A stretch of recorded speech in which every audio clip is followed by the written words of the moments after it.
I said I've never seen such hideousness in all my life. Listen to all this, eh? Yeah, couldn't agree more.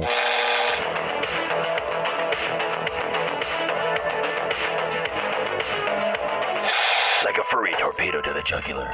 This is Honey Badger Radio. Radio with Buddy.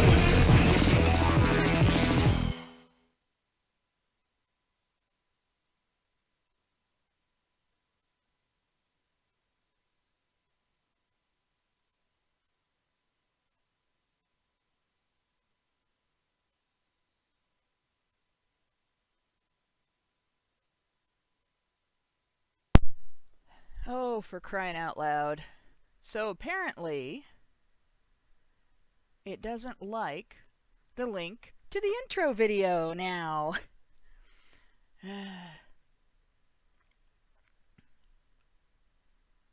So you guys get to watch me put the link in and everything. Oh my goodness.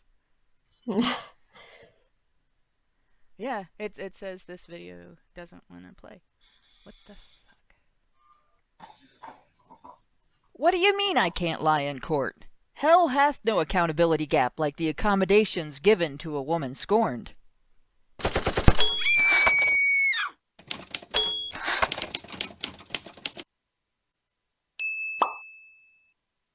Last week on HBR Talk, we began a discussion on the gender disparity and accountability for criminal acts. We went over several points that were highlighted by two researchers in two separate reports. Jill K. Dorner's 2009 doctoral thesis, Explaining the Gender Gap in Sentencing Outcomes, an Investigation of Differential Treatment in U.S. Federal Courts, and Sonia B. Starr's 2012 report, Estimating Gender Disparities in Federal Criminal Cases. Both reports highlighted an inability to explain away the criminal justice accountability gap as a result of differences in criminal behavior or the perpetrator's life circumstances. In fact, some areas of disparity indicate that family circumstances which elicit prosecutorial and judicial sympathy for women appear to lead instead to greater umbrage when the defendant is a man. Consideration of that and of the increased gender disparity in outcomes in drug and gun cases, where there is also a racial disparity, ties the gap in part directly to authorities' association of obligatory conscientiousness and culpability for one's actions with overtly stereotypical masculinity. This is further evidenced in two areas. One is in financial obligations imposed on non-custodial parents and ex-spouses, which leads to several egregious abuses to which we will be dedicating next week's discussion. The other is in the impact of gendered intimate partner and sexual violence law on the gap in criminal outcomes when abuse is reported. U.S. federal domestic violence law, lobbied for extensively by feminists, has written into it the presumption of male-perpetrated female-experienced abuse. The law funds research on violence through that specific filter to be done at facilities that serve only women.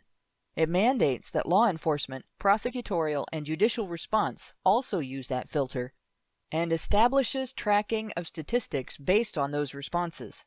It uses dispensation of funding to mandate harsh penalties for men and boys convicted under its edicts. It is, essentially, a confirmation bias machine with teeth designed to only bite into accused men and boys, and only on behalf of accusing women and girls. In our discussion, we touched on the way this shelters female perpetrators of intimate partner and sexual violence from criminal culpability and censure.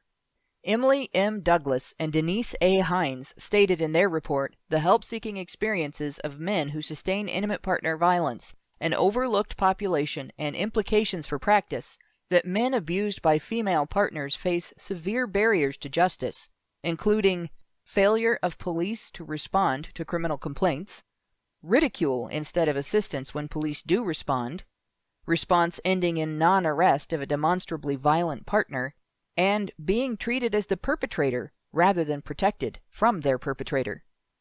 VAWA's gendering of criminal culpability for intimate partner violence has led to areas of abuse which almost exclusively affect male defendants at the behest of female accusers. One is restraining order abuse, the act of requesting an unmerited restraining order against an individual and in some cases the misuse of that order for any sort of harassment, malicious mischief against the subject, or personal gain for the holder, rather than its intended purpose of protection. Another is malicious prosecution, the act of commencing a civil or criminal proceeding against an individual without probable cause, and for a purpose other than that of bringing the alleged offender to justice. Both behaviors are facilitated by a combination of stipulations in the Violence Against Women Act and social attitudes impacting authority responses to complaints made by female accusers. These, when combined with mandates that authorities automatically attribute credibility to female accusers, lead to false arrest, wrongful conviction, and wrongful sentencing, and even in the absence of criminal conviction, transfer of property from accused to accuser, and the accused suffering loss or prohibition of child custody. Douglas and Hines noted this use of false accusations as a tool in custody battles. According to their report, within the judicial system, some men who sustained IPV reported experiencing gender stereotype treatment. Even with apparent corroborating evidence that their female partners were violent and that the help seekers were not, they reportedly lost custody of their children, were blocked from seeing their children, and were falsely accused by their partners of IPV and abusing their children. According to some, the burden of proof for male IPV victims may be especially high. This culpability gap extends throughout the entire process. Intimate partner and sexual violence cases have, as a unique characteristic, a practice of exempting from criminal culpability female accusers who commit certain crimes in their pursuit of a conviction of a male defendant. Filing false criminal complaints, lying to police during investigations, perjuring themselves, acting in contempt of court, and any criminal abuse they engage in directly against the accused and his witnesses, such as stalking or harassment. These exemptions do not extend to male accusers when the defendant is female. This gap manifests in odd corruptions where criminal law intersects with divorce and custody battles, wherein imposing expectations of good character and responsible parenting may actually be viewed by the court as a form of abuse. A father can be treated as an aggressor in court for reporting a mother's exposure of the couple's children to conditions that would have led to removal of children from the home by Child Protective Services had the state discovered them independently of the custody dispute. The combination of misplaced inculpation of men and wrongful exemption for women has led to a phenomenon of men being subjected to tangled, protracted ordeals of malicious prosecution, sometimes lasting several years, as the mothers of their children abuse the criminal court system as the dirty bomb of custody battles, often dramatically and permanently impacting not only their target, the children's father, but his close friends and family, and ultimately the children themselves, and usually with legal impunity for the attacking mother. Criminal law supposedly exists to establish and enforce a fair and just balance between the individual's personal liberty and personal boundaries, and the liberty and boundaries of his neighbors, and the ability of the population within a society to manage risks and needs which occur specifically because of our choice to live in communities. These are human rights considerations. Arbitration of them is impacted by government authority considerations. The enforcement system is expected to deal fairly between citizens when there is a conflict or an infringement. Instead, it establishes and enforces a gross, cumbersome double standard in accountability and human rights considerations. This brings back some of the same uncomfortable questions we asked last week, which bear repeating, along with a few new ones. Once again, are we as a society responding to criminal offense in the most productive way we can, or are we using the criminal justice system as a vehicle for the perpetuation of our species' tribalism? Do we value women so much more than everyone else that we are willing to accept the sacrifice of whole families' welfare to satisfy the interests of the female side of a conflicted couple?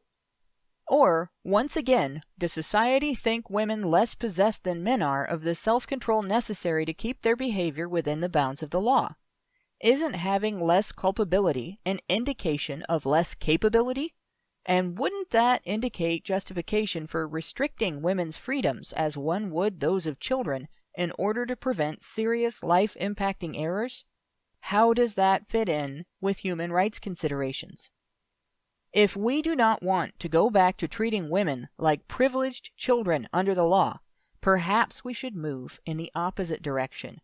Degender all areas of law and limit government mediation of custody and property disputes and divorce cases to instances where no agreement can be reached or the usual enforcement is merited after a contract is signed and then violated.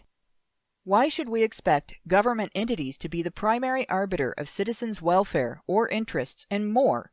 Why should consideration for one sex's welfare and interests take precedence over that of the other?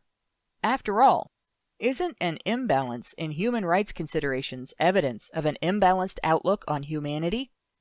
Isn't a gender-based exemption from capable adult standards for accountability and obligation evidence of a gender-based imbalance in expected competence as a mature adult?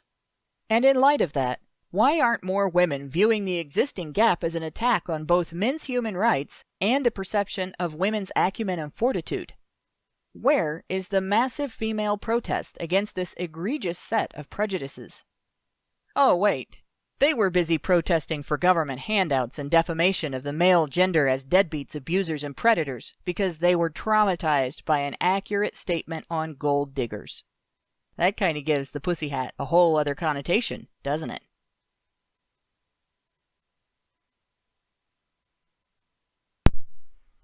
Hello, and welcome to HBR Talk 19, Crime and Punishment, Son of Accountability Gap.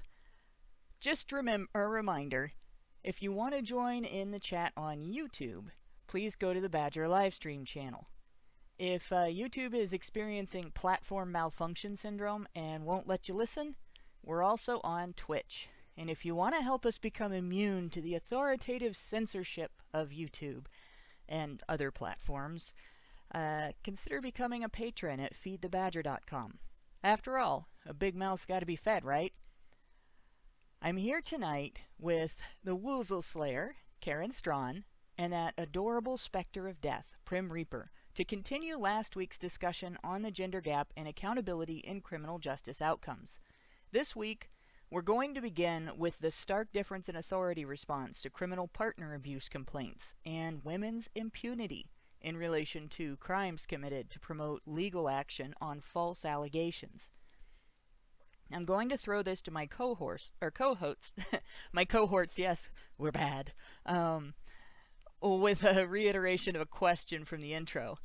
Does this indicate that we as a society value women so much more than everyone else, that we're willing to accept the sacrifice of whole families' welfare to satisfy the interests of the female side of a conflicted couple? What do you think, guys? I would have to say that, yeah, I think so. I mean, there was a case, it was a particularly egregious case that came to light in Australia, I believe, a few years ago that, excuse my voice, I'm still getting over the flu, it involved a particularly combative mother who was engaging in like an extreme parental alienation of the children, and the judge had repeatedly ordered her to comply with the court-ordered access, visitation, parenting time that the father was entitled to, and all she did was just ignore, and then she would just be hauled into court and told yet again, obey the court order, and she would just ignore it. And she was never actually given even a slap on the wrist. She was just repeatedly told, just do it. And then finally, the situation was so bad that the judge permanently severed the father's parental rights, and wrote a letter that would be and ordered that letter be opened by the children when they turned 14 or something like that, explaining the situation and explaining that their father was not like this horrible abuser or anything else, that they had been, explaining the situation to these kids, because he said essentially, there's no way to make this mother comply, right? My hands are tied. I can't make her comply. She's in continual contempt of court. There's nothing I can do, right? Because there's no punishments available to me for contempt of court. There's no penalties I could impose on this woman for contempt of court. So instead, I'm going to sever this man's parental rights permanently and write an explanatory letter for these kids to read when they're 18 or 14, explaining the situation.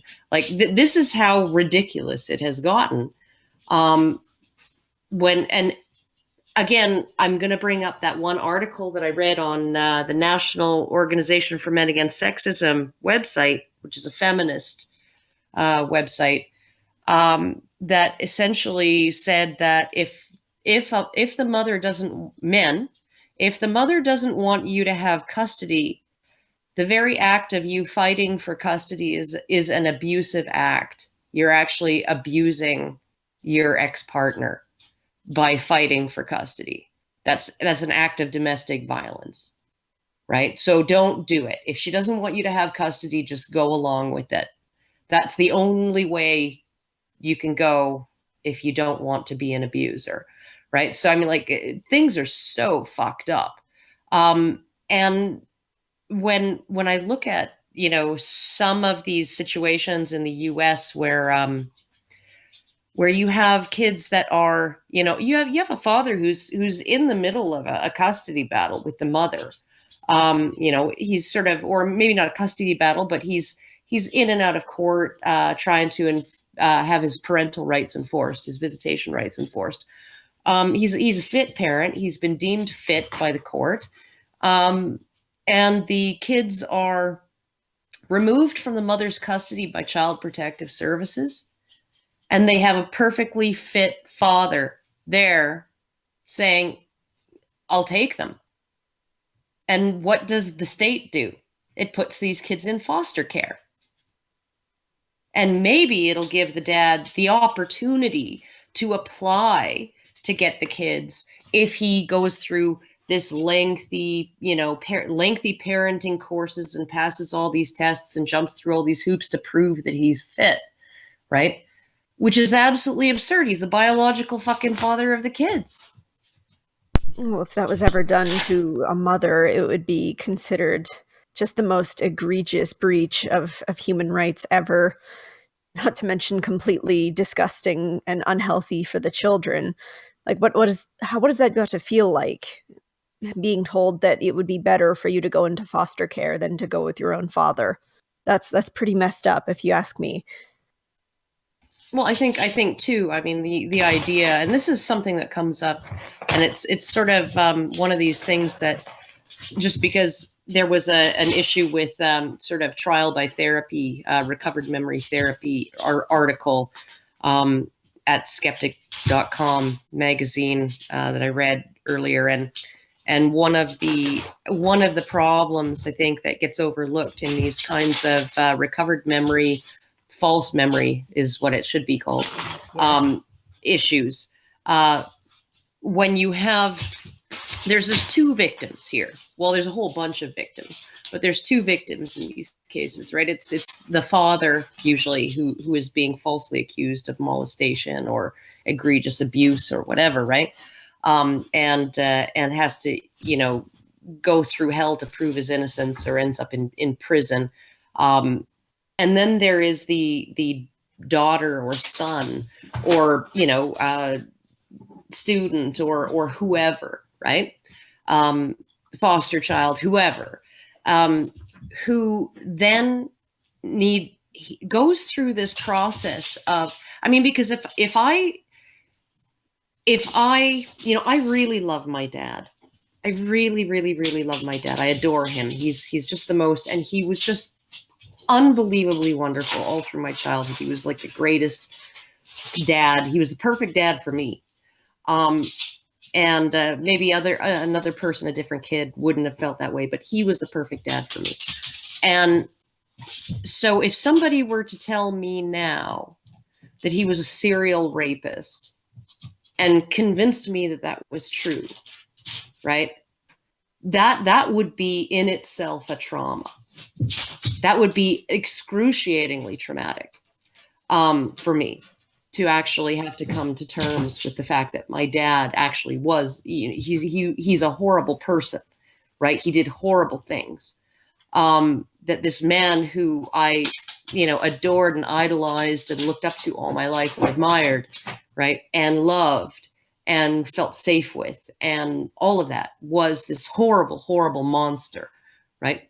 And so when you look at some of these people who have gone through this recovered memory therapy, and they are convinced wrongly that they are the victims of some egregious form of childhood abuse by one of their parents, so there's plenty of fucking blame to go around in all of these situations, and there are more victims than I think that we are willing to necessarily acknowledge, because I think that anybody who has been convinced that they were abused when they were not, they are also a victim of that situation, right? So I mean, like, and the therapists, right? They're not really facing a whole lot.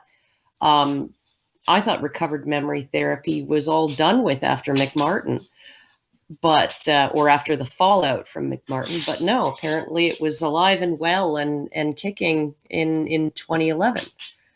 So, like, I just, this entire and the account, like, it always seems to be, it's men who get thrown under the bus, right? And the collateral damage to everybody, including children, is just, that's immaterial, right? That's immaterial. Yeah, it's terrible, and I don't really understand the drive to try and get these children to remember these messed up memories that they never dealt with. I've read so many stories of money. Oh, sorry, go ahead. Money is behind it. That's what drove the Sandusky case. It looks like it was from the book that has come out. And there's an article that was just released by a skeptic blog evaluating this book, and it looks like everything in the Sandusky case was based on those so-called recovered memories.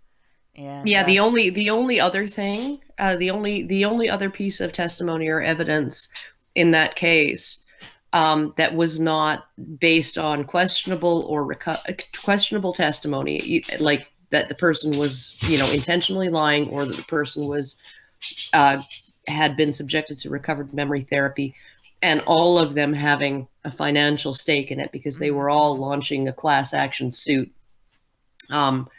Was the only other piece of testimony was hearsay evidence. Right. Oh, one janitor heard another janitor, as said another janitor told him, and the other janitor was asked by police. Well, he was senile at the time of the trial, but when the police came knocking on his door and said, "Who was the guy that you said that you believe you saw in the showers 10 years ago? Was it Jerry Sandusky?" And he said, "Oh God, absolutely not." All right, so I'm getting reports that my mic is too quiet. How does it sound now? Is it any better to just get the chat to pipe up? Are you guys able to hear me all right on Discord? Yeah, I mean, it's a little quiet compared to Karen, but not by much odd. to me. Well, let me see if I can. For some reason, every couple of days, my computer decides to fuck up all of my sound and everything because I use a headset. Are you sure that's not your husband? He doesn't use this computer, first of all, and second of all, he's far more competent with this stuff than I am. Not that I'm incompetent, but it's just annoying as all get out to have, like, I set up my settings, this is the way I want it to work. The mic that it's trying to switch to is actually disabled, so it's not like it's getting anything out of this. But yeah, so then I have, like, OBS decided it didn't want to use the mic now. It's just like, what the fuck? So yeah, all technology is against you. Well, what it is like it doesn't like women in technology, so it's like, well, you're a girl, we don't have to listen to what you say, so every time you set up your settings, we're gonna undo them, because yeah. Anyway, it's just because all women are being seen as not having responsibility, right? So it's right. Clearly it knows better than you do. It knows better. Yeah, you ought to have. I have a male feminist computer. That's what it is. Oh, there you go. It's going to decide for me the volume of my sound. But I'm going to go through here now that my sound is corrected and see if I have to correct my computer again. And I'm going to read some super chats. I have some that I think were sent out just to get me to read something odd. But we'll start with the first one. Zomara0292 gave us $2 US and said the last one for the month, Karen is waifu. Field O'Bears gave us $5 and said treating women as if they have potency is misogynies. It is. Yeah. Wise Mage, I think that's a 0, gave us $2 Canadian and said, let me bust a fat nut on Hannah's chest. I don't know. I think my chest is too soft for nuts. It depends on whether it's a walnut or a peanut. I'm horrible. Yes, I knew what you meant by that. I'm just being an ass. Duck, formerly known as Censor, gave us $5 Australian and said, government, get out! Ree! French honey in this instance, a government hasn't been doing very good. French Honey Badger gave us $10 and said, what if they don't give the child to the father to make sure he can't claim that he built up a relationship with the child that would bolster his case for custody?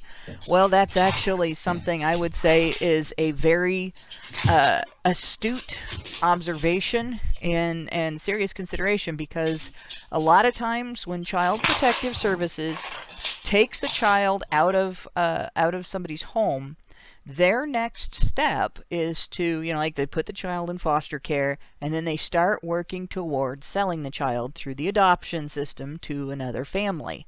And you can't do that if there's a dad waiting to take custody. So they try to cut the dad out, try to cut the grandparents out, and caseworkers will tell you they do everything they can to put the child with family. It's not true, because I've watched them do the opposite.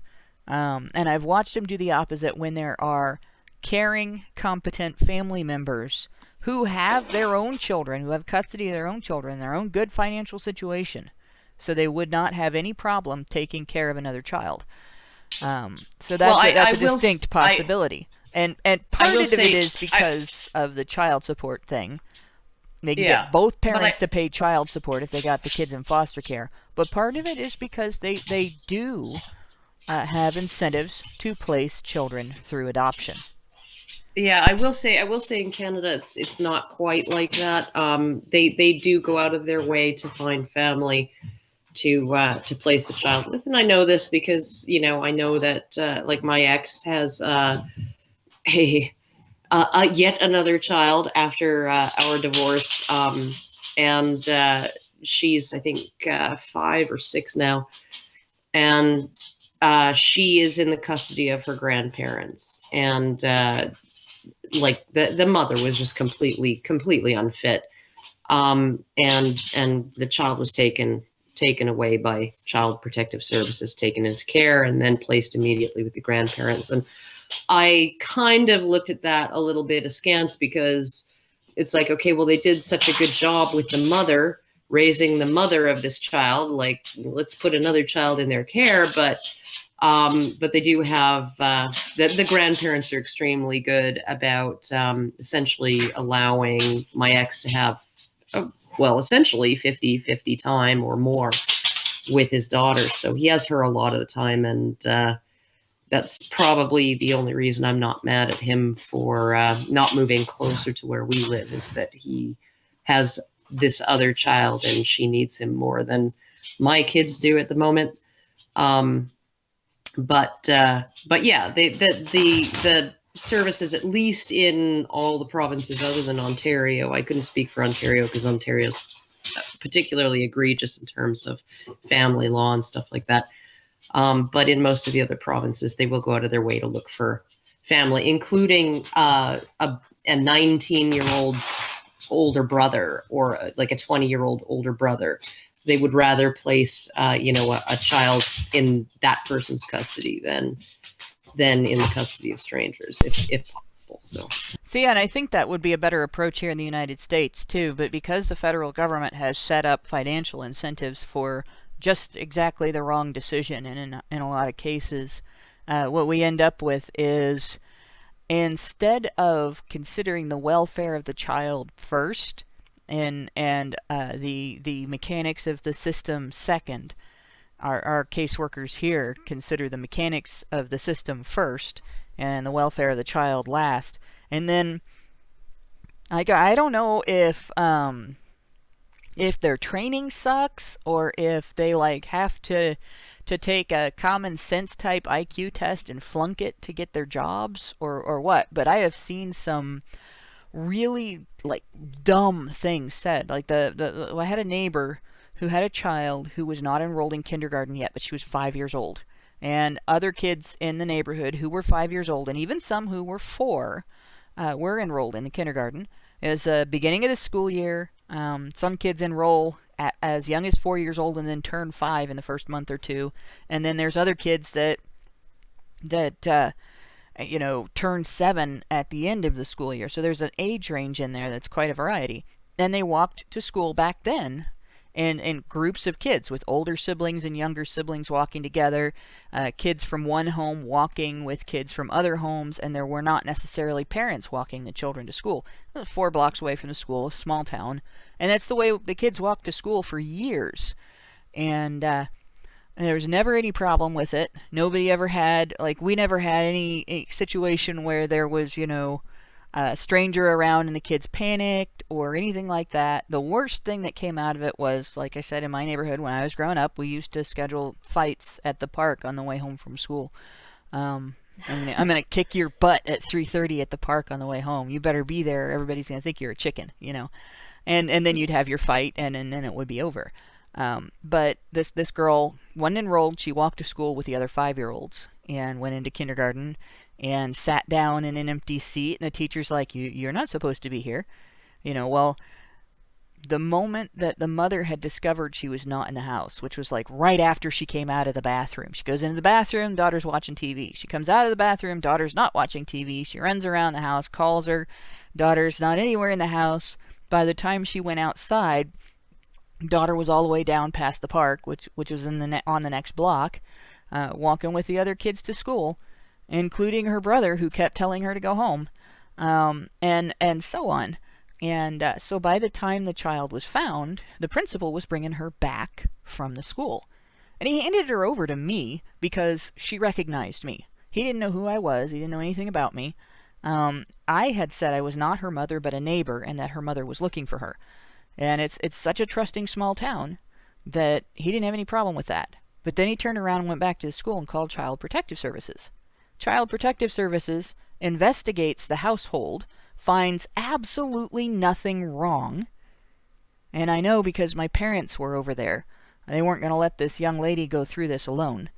And so they're watching this agent that showed up, this CPS caseworker shows up in baggy sweatpants and a dirty t-shirt to examine the house. Very Classy. professional. Very professional, yeah. And then she proceeded to tell the mother to lock the child in the house at all times. Like, not even allow her to go out as normal for a 5-year-old and play in the yard. She couldn't talk to the child about not doing this again and apply a penalty. You're going to be sitting in a corner for 10 minutes, or you're on timeout. You're losing television privileges this afternoon, whatever, because you didn't tell mommy where you were going, and that's very dangerous. She couldn't do any of those things with this obviously intelligent 5-year-old who was just desperate to learn to read. No, lock all the doors. And hope to God there's not a fire, and if there is, mom doesn't pass out from smoke inhalation before the child gets out of the house, because she's a dead kid then. That's much safer than teaching the child the right way to behave. And that's Child Protective Services in the United States in a nutshell. And I've seen them. It's ridiculous. I've seen them do that kind of shit all the time. Yeah, well, I've heard more and more stories about that, and when I was a kid, I used to walk clear across the neighborhood to get to school, and there was never any problem with it. When I went to high school, clear across town, we made it a tradition that we would walk home clear across town at least once a year, and there was never any problems with it. But I hear stories about these kids not even being allowed to play out in their front yards without people calling like child protective services on them. I thought we were already struggling from enough people who are special snowflakes now. Like, what is this going to do to the next generation of children? Yeah, it It's is the actually stupidest thing. there was a couple that were investigated by Child Protective Services. I forget where it was. It was either in Eastern Canada or in the Eastern United States. Because their 10-year-old and they allowed their 10-year-old and 6-year-old to walk 1 kilometer and to the park to play and then walk home.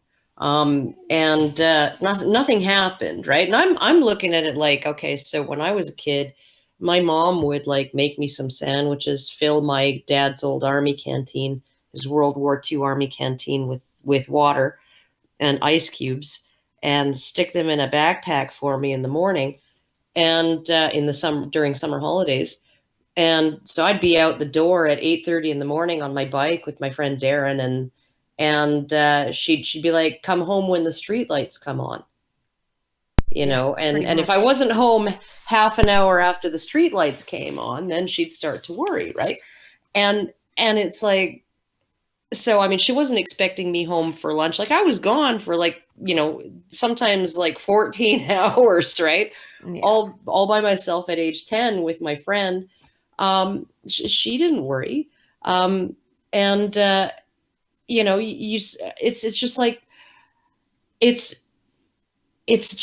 absolutely crazy that kids have so little unsupervised time these days, and a lot of that has to do with sort of this.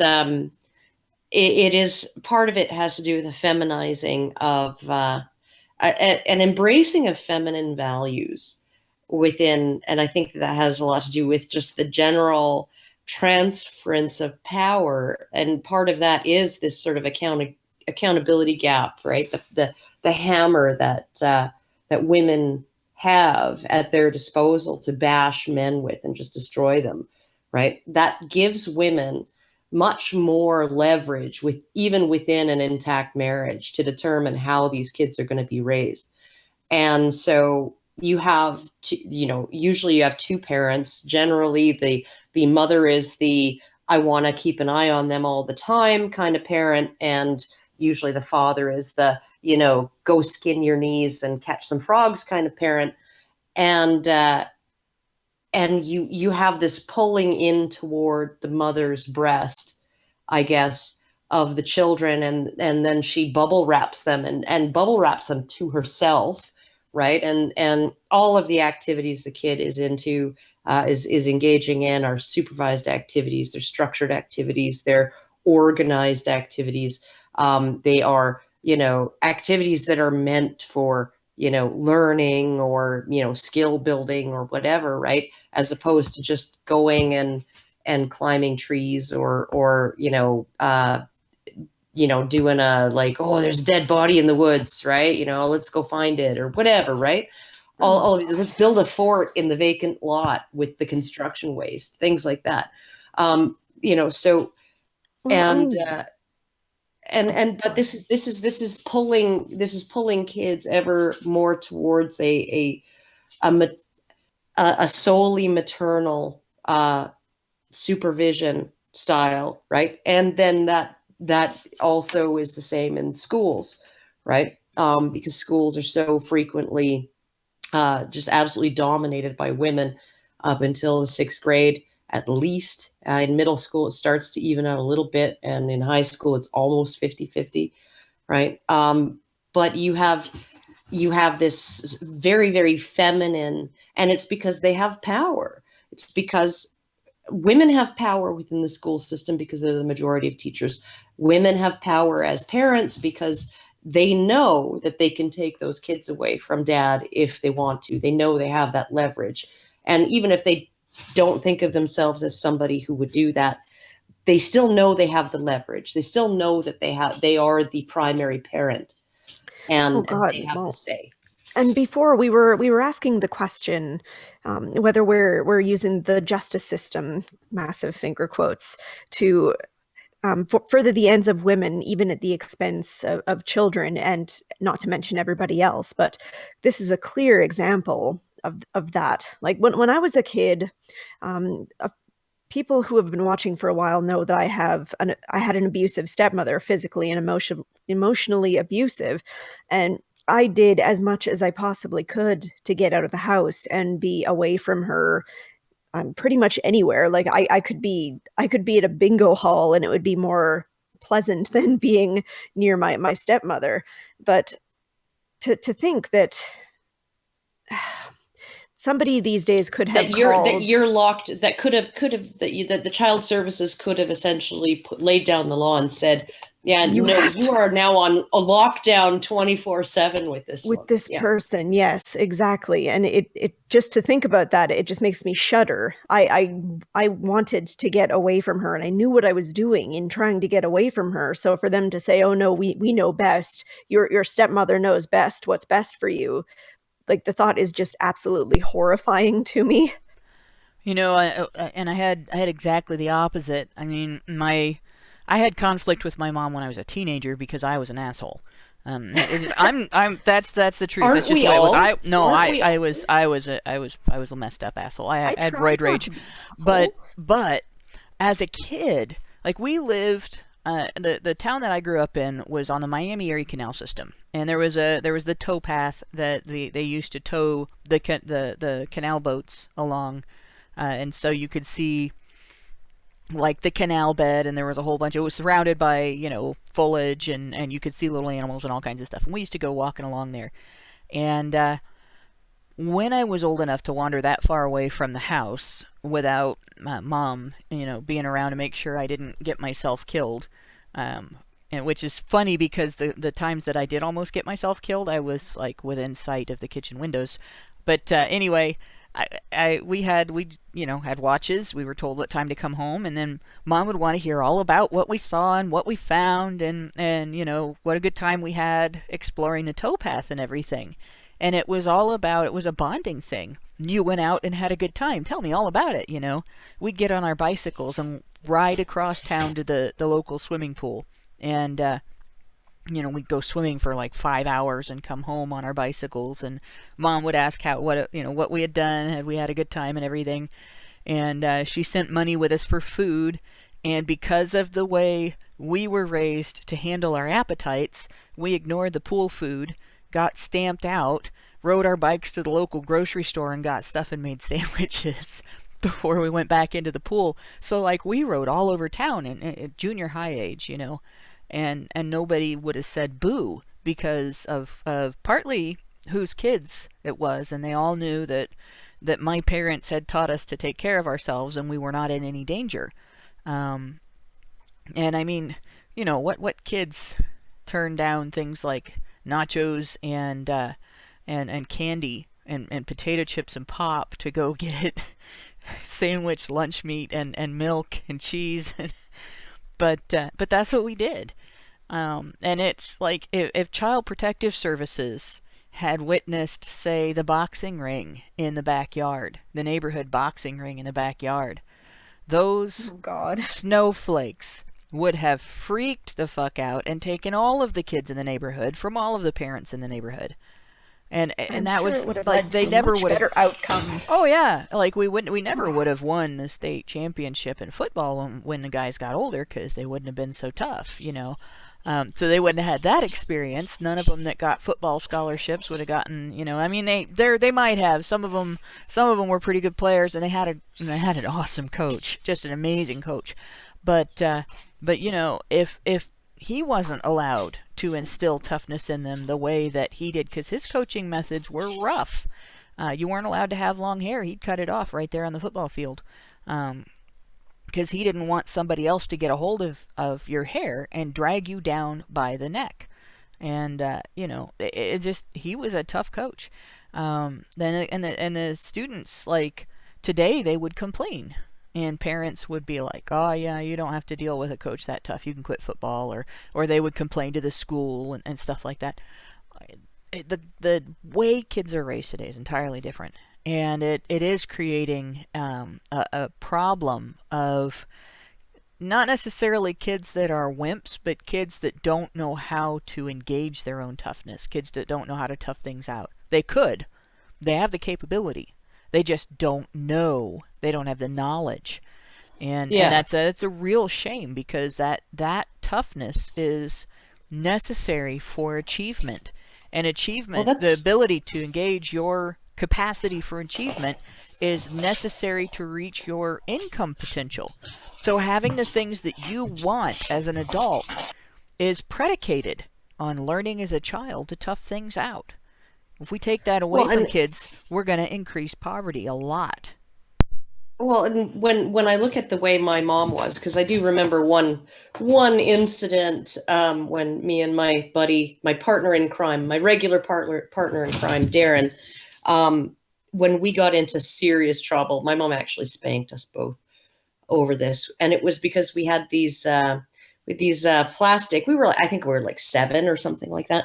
With these plastic sports toys, like a plastic hollow baseball bat and a plastic hollow golf club, and we were out in the backyard goofing around, and we decided we were going to bat and golf the apples, the ripe apples off of the 2 apple trees, right? And my mom was a big gardener, and and a baker, and like she would make preserves and all of this, right? So, dog, would you stop? So she would these apples, they're almost ready for picking. And here we are, like, she's looking out the kitchen window and she's like, what the hell are those kids doing? What the fuck? Right? And she comes marching out there, because we've got already about 30 or 40 of the apples, bang, off the trees onto the ground, right? And she just like lays 2 swats on each of our butts, right? And tells us to whack each other if we need to swing those things so much, right? So then we just started whacking each other.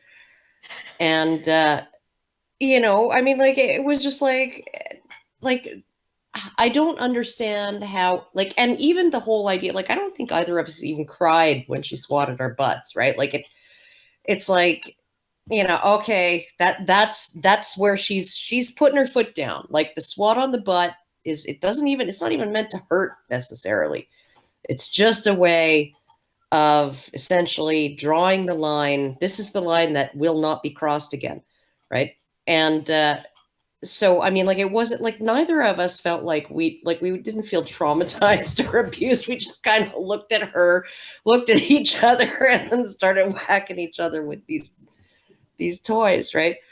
But no, it's like there is no toughness. There is no and one of the her horrible things about this way that we're doing things, and you see this in single mother households, and single mother households are a direct consequence of privileging mothers over fathers legally, and ensuring that when women abuse the process, whether that's the domestic violence process or the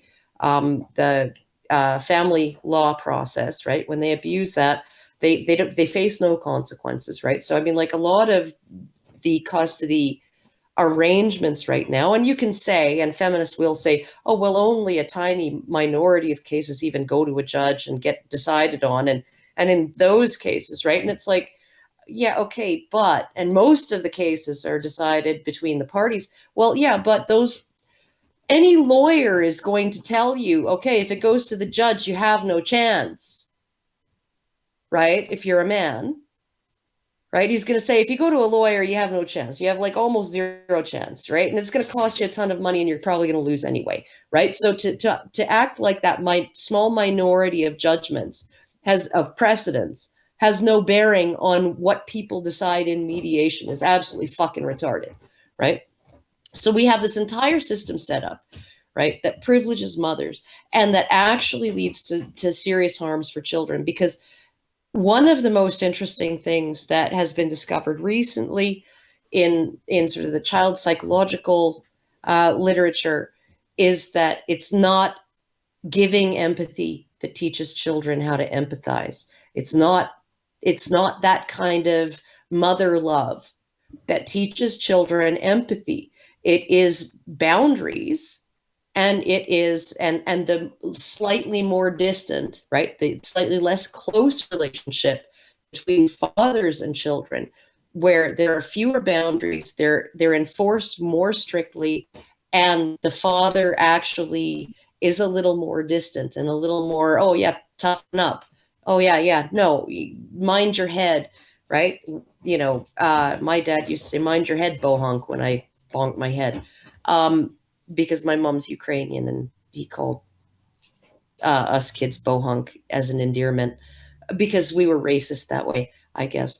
But and so essentially, what you have is you're depriving these kids of the father influence, which is one of the primary paths to learning empathy that children have, and the other one, also due to this sort of focus on maternal styles of caregiving and parenting and teaching and rearing children, and schooling and all of that. We have an absence of free play in nature, and free play in nature with other kids, unsupervised, unstructured time with other kids is one of the primary ingredients that teaches children empathy. It teaches them that they are not the center of the universe, that there is not always going to be somebody to mediate every single conflict, some adult or authority figure, that there is not a process available on demand that they can abuse if they want to bully somebody, by essentially accusing them of doing something or tattling on them or whatever. So essentially, kids, when they are alone with other kids, they have to learn how to get along. They have to learn how to negotiate that social relationship with their direct peers. And they're deprived of the opportunity to learn those things right now, because there are very few situations, other than in households like mine, where I would be, probably Child Protective Services would have considered me a negligent parent, because sometimes my kid left the house during summer holidays before I even got out of bed. He'd come home a couple hours later, drink some water from the tap, pee like a racehorse, and go back out. And I didn't know where he was going. Right? He was with his friends. There was a time when that was normal. Yeah. Yeah. That it used to be normal, and you see like little memes about this, right, going around on Facebook about how we used to climb trees and drink straight from the garden hose and all that kind of stuff, and it's the more the older I get, the more that resonates with me, that we've gotten to this situation where households have become so feminized that kids are not allowed to experience the things that help them grow up anymore. With that, I'm going to dive back into the super chats, and this is the weirdest one yet. And I will remind Karen that this is from Wige Maze Zero and not from me. Wise Mage Zero gave us $10 Canadian and says, "Karen, please out your next cigarette on my nipple and call me a limp-dicked sissy bitch. Thank you." This does not give you permission to call me a limp-dicked sissy bitch, because it's from Wise Mage. All right, shut up, you limp-dicked sissy bitch. Whatever. There you go. Okay, well, if that's how you really feel, Wise Mage, whatever. Is that what it was? Wise Mage Zero. Wise Mage Zero. Wise Mage Zero. If that's really what you want, email me and we'll see if we can arrange to meet up at, I don't know if you're in Edmonton. But if you really want me to do that, it's probably going to cost you more than $10. So. Yeah. And then Joey Jojo gave us. Did I get back up? No. Okay. Joey Jojo gave us $2 and said bugged streaming mechanics. Yeah. What else is new? Yeah. And if we really want to make it a sexy post, we could call it bugged damned streaming mechanics. But you guys will have to think about that one. Vulpine Eldritch gave us $2 US and says, update on the Calgary Expo lawsuit, please.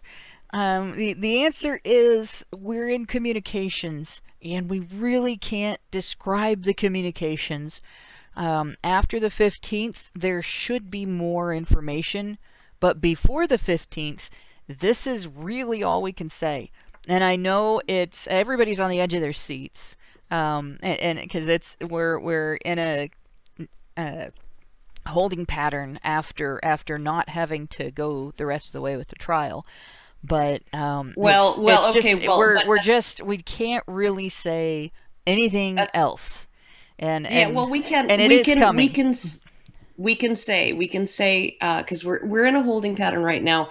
But I will say the end of the trial has not happened. The trial is still open-ended. The trial is still ongoing, so it's temporarily adjourned, and it could be picked up at a later date if necessary, right? And that's not to say that we wasted trial days, because the judge himself acknowledged that this trial is going to take way more than 3 days. After we were a couple of days in, he was like, "This is obviously going to take way more than 3 days, regardless of what we do. If the trial continues to a judgment, it's going to take numerous days."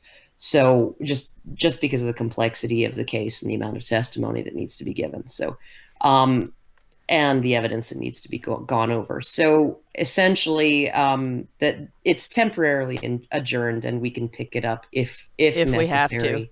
If we have to. If they decide they really want to go through all that. Yeah. And then lose. Because they're not gonna win. They're not gonna win. So that's my take on it. But I can't give you any actual information other than what Karen said. There's no other information. So that's my take on it. And I was sitting in the courtroom the whole time. Yeah. So me too. And Prim was as well. And so essentially, like, there's no way they're going to win. And no way. Just for the record, if Allison was our moms, we would never have gotten away with anything ever. She's got the best bullshit sniffer and the best way of handling it. And I can't describe anything, but yeah. That evidence binder, oh my God, that evidence binder was like 8 feet thick, and it had everything, right? Like, it was like she set about like to construct her testimony and the evidence that goes along with it, right, in such a way that to leave the other side zero wiggle room. There is zero wiggle room. There is not an opening. There is not a nothing. Yeah. I think that the harshest thing that the other side managed to say, right, through the whole almost 2 days of her giving direct testimony was, she was describing what Gamergate was, and then said that the FBI had essentially found nothing actionable after investigating it.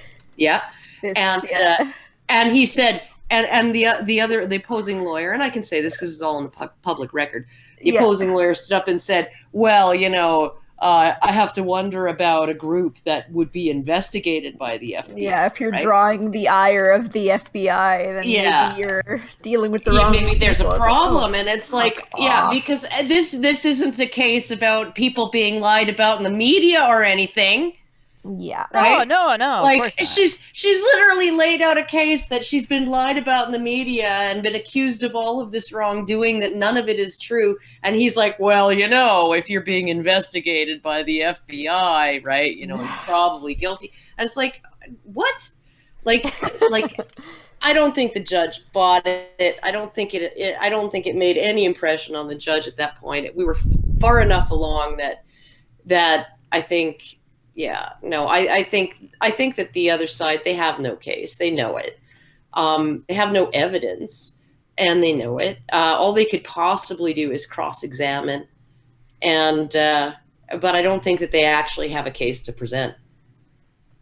Yeah, they have no witnesses to call. The one guy looked like his soul had been sucked out through his nostrils. So yep, it almost makes you sympathetic. But moving on from that. Yes. Gonna go on. Terry Bull gives us $15 and says, "Thanks for all you've done, bros. This question is probably a whole show in itself, but is there anything bros can do legally to prevent things like this before they have children?" As far as legally, actually, there's the only thing that men have available to them is the putative father registry, and that is for if you get a girl pregnant and you're not married to her, that basically says to the state, if she gets pregnant, it might be mine. And it's a double-edged sword because that can get you slapped with child support for a kid that's not yours, and then you have to fight, to get out of that. But it does give you some protection against having your child's mother give birth without your knowledge to your child and then run off and have the child adopted by somebody. So, but as far as the rest of this, there isn't at this point a protection against this. There needs to be legal reform. One of the things that is so frustrating, and it's like it's one of those things that comes up always when feminists bring up the only 2 to 8% of sexual assault allegations are false, right? And what they and I say this every fucking time: stop lying. Even if you're not lying about the numbers, you're presenting them as an only number, only 2 to 8%, when you should be portraying them as at least 2%, right? Saying only 2 to 8% are false is like me saying only 6% are true, because that's the percentage of rape reports that are made to police that end in a conviction, right, in a court of law. So, they are saying that these cases, and one of the things that's absolutely hilarious is there was a study that was done. It was by the Making a Difference project, MAD, Making a Difference. And there's a blog called Data Gone Odd that put up a couple of blog posts on how to lie and mislead with rape statistics. And they went through this organization recruited police agencies to participate in this study. I think they chose 8 of them. They subjected all of the investigating officers to special training. And so 3 days of special training on how to properly investigate rape complaints. And part of the training involved telling these officers that any questioning of the victim's story, any kind of doubt or anything, could be traumatizing, could be devastating to the victim. So if you express any doubt or whatever, you could be actually traumatizing a rape victim. They cautioned that you should not repeat questions. So if the question has been asked and answered, don't ask it again, because they said specifically because it could lead to inconsistencies. They could give a different answer the second time you ask, and you don't want that.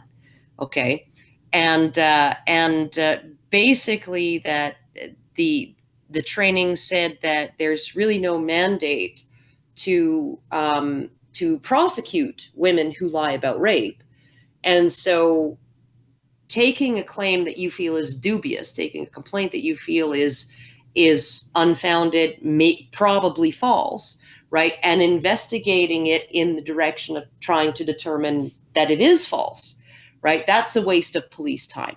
So don't waste your time with that, right? And that only cases that can be determined to what you would consider a criminal court standard to be false can be actually designated as false, right? So essentially they set it up so that they train these cops to avoid detecting false cases, to avoid pursuing false cases when they have detected them, to determine that they are false, and set this egregiously high standard on a police agency in terms of determining whether a case is false, right? For the purposes of, of police recording, not prosecuting a woman, but just designating a case. Yeah, this case we believe is false as police officers, right? and that any investigation into whether the case is actually false, right, is going to potentially psychologically devastate a victim. Okay, so everything is warning these cops away, and essentially what they're saying is only if ironclad 100% bulletproof evidence of falseness lands in your fucking lap out of the fucking sky, okay, only then can you designate any case false. And they still found that I think 7 or 8% of cases were false. Okay. Now, given those parameters, it's amazing to me, and it's actually quite disturbing to me that the number of false cases, the percentage of cases they determined were false, was that high. Yeah, that is very disturbing. And here's the thing that gets me too, right? Because this is like a serious fucking thing. I mean, like, I think everybody thinks that, okay, so if somebody broke into a fucking Walmart, right, and stole $1,000 worth of merchandise, right, it would be no real big deal to Walmart. I mean, they have insurance for that. They, like it's not, and they're worth billions of dollars. Right. So, I mean, it's not that big a deal to want. So, I mean, like, people would think, well, that's not such a bad thing. Right. But if Walmart went to their insurance company and too often, right, and said, oh, we were burglarized again. Right. And the insurance company had some suspicion that maybe this was an insurance scam. Maybe this was a lie for profit or for some other reason. Or maybe it was an inside job done by one of the employees or supervisors or something like that.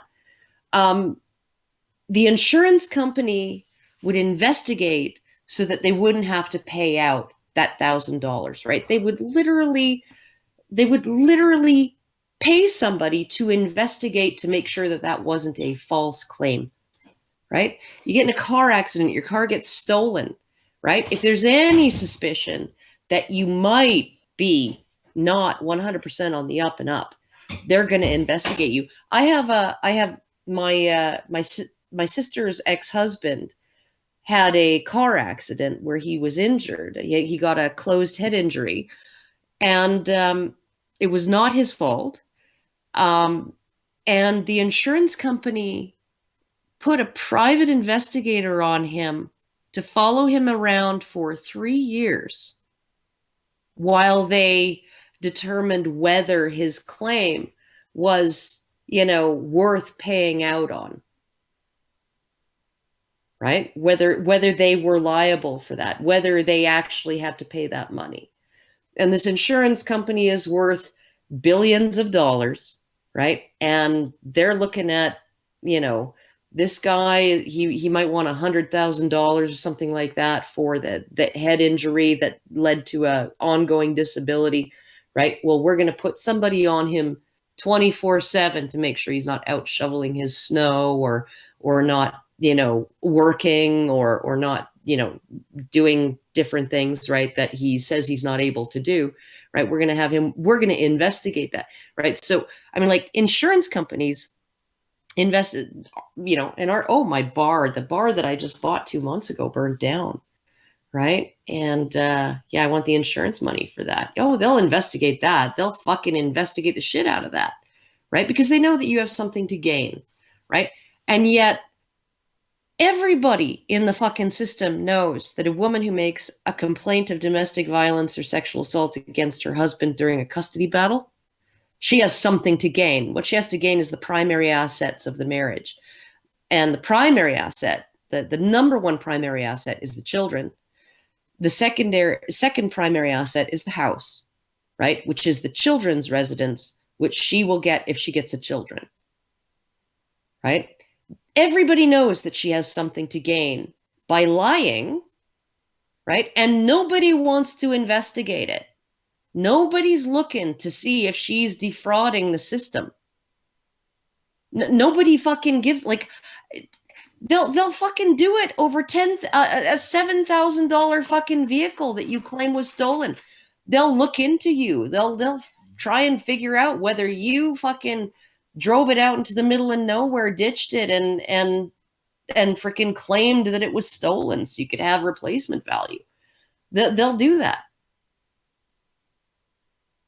Yeah, you know, like it's absurd. It's like insane to me, right? That there is no will.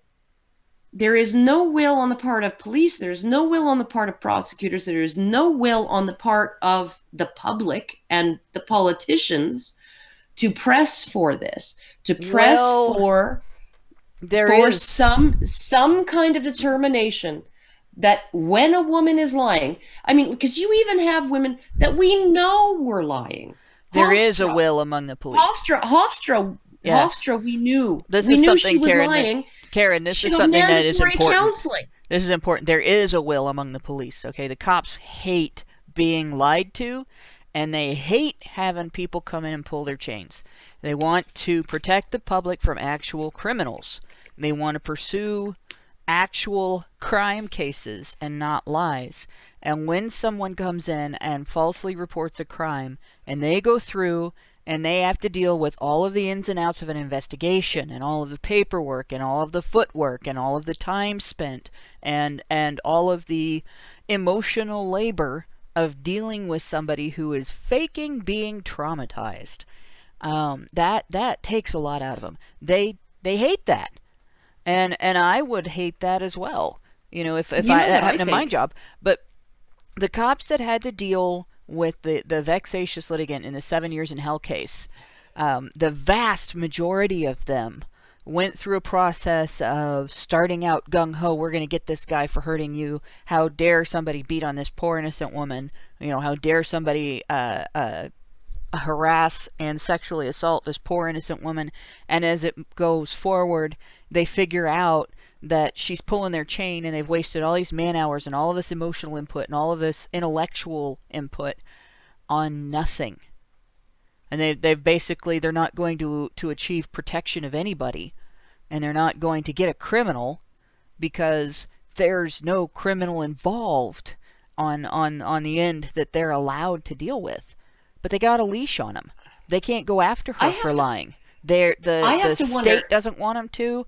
The federal government doesn't want them to. The court won't listen if they do. The DA doesn't want. It has to be an absolute cut and dried case, and it has to be as egregious as this. But beyond the point where this one hit, where it was like the impact. You know, if she cost them hundreds of thousands of dollars, they'd go after her. But because she didn't, she just cost a guy's sanity. They couldn't go after her. So there are cops that all they consider is conviction, but there are a lot of good cops out there that just fucking hate having their chain pulled like that. I know, but I have to wonder, even with those cops, right? Like if they know that there is no way that they can hold one party responsible, right? That there is going to be no resolution, right? Where one party is actually going to be held responsible because the woman is never going to be held responsible. Maybe that might actually compel them to continue to try to find. I'm going to continue to try to look for that smoking gun, that one freaking fingerprint or whatever, right, that proves that this guy is guilty because there's nothing else I'm able to do with this case. Well, what we saw in that case was there were two different reactions from cops. We had the majority of them were like, once they started to figure out that this was a serial liar, they stopped listening to her. And that was because they had, the Dayton metro area is not, it's not New York, it's not LA, it's not Chicago, but we have a crime rate. We have murder, we have actual rape, we have actual domestic violence. There's a lot of domestic violence, and a lot of it's two-way, and a lot of times they end up having to go to situations where they're in danger because the minute they walk in the house, they have both sides of a conflict attacking them for being there. There's a lot of this is the opiate capital of the United States. I live in the opiate capital of the United States. That's what a dubious honor, right? So they're dealing with drug crime. They're dealing with people that have gone nuts because they're on drugs, and then they got this, cunt coming in. Oh, this guy did this thing to me that he didn't actually do, and it just, they don't have time for that, and so most of them moved on to other cases. Most of them, the department stopped responding to her calls. With one female detective in the City of Dayton Police Department that followed VAWA prescribed protocol to the letter. And in doing so, she dragged him down to the Dayton Police Department repeatedly to answer for every little change in the liar's story. And some of those changes were big, and some of them made the story impossible. And she was still... Reminds me of Mary Kellett. Right. And that was one out of dozens of cops in 4 different police precincts, in 4 different municipalities, in 2 different counties.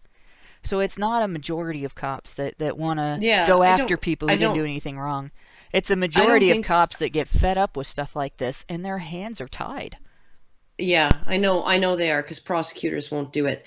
Prosecutors won't follow up. I do have to say, though, that you remember you must have read what's his name? The Kellett case, about Vladik Filler. No, not that. That it does remind me of Mary Kellett and Vladik Filler, but Greer's archaeological investigation into Susan Brown Miller's 2% false rate statistic. And right? it was a detective that said in their experience that only 2% of well, no, it was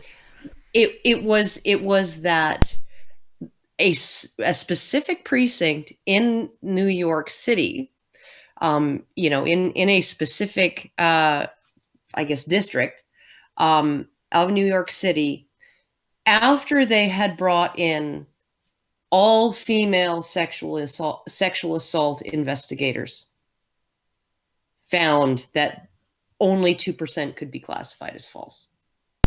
And that was probably the same type of methodology where it has to be proved beyond a shadow of a doubt to be false before you can call it false. And under circumstances that prevent you from proving it's false, unless it's really blatant.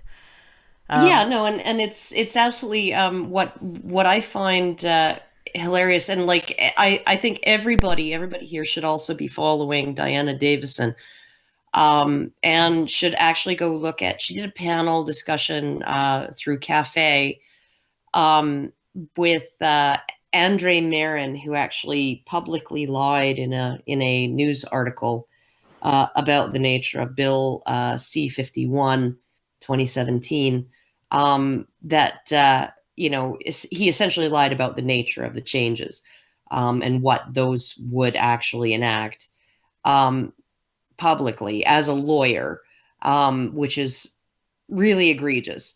But she sat down with him and another lawyer who actually was reasonable and sensible, and did a panel discussion on Bill C-51 and the implications of it. And what she's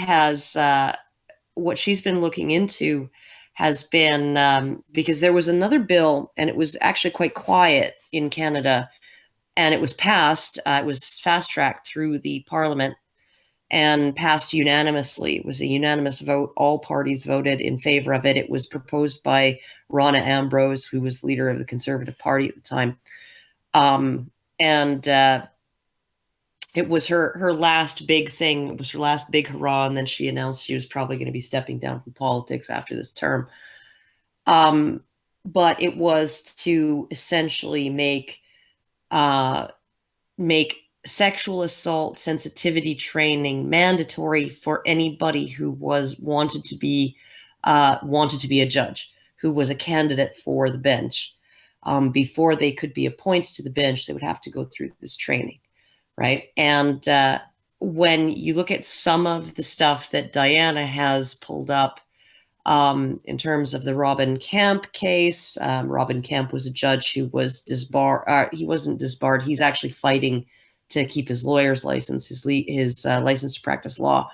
But he resigned from the bench the afternoon he was going to be fired, essentially, after an inquiry found that he had violated these sort of rules of sensitivity around sexual assault victims, right? But when you look at the kind of training that they're going to be subjecting these judges to, it doesn't matter what the victim does, right?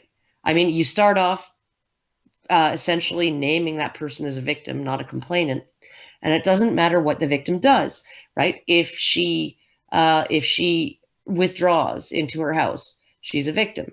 If she continues to seek a sexual relationship with the person, she's a victim. If she stalks the person and he rejects her repeatedly, that's no indication that he didn't sexually assault her. She might be just trying to reformulate the situation and recontextualize it into a non-traumatic thing in her mind by stalking him afterwards, right? Like, there is no behavior and no action up to and including lying on the stand that can be used to discredit this woman, to say that it's less likely that she was a victim of sexual assault, right?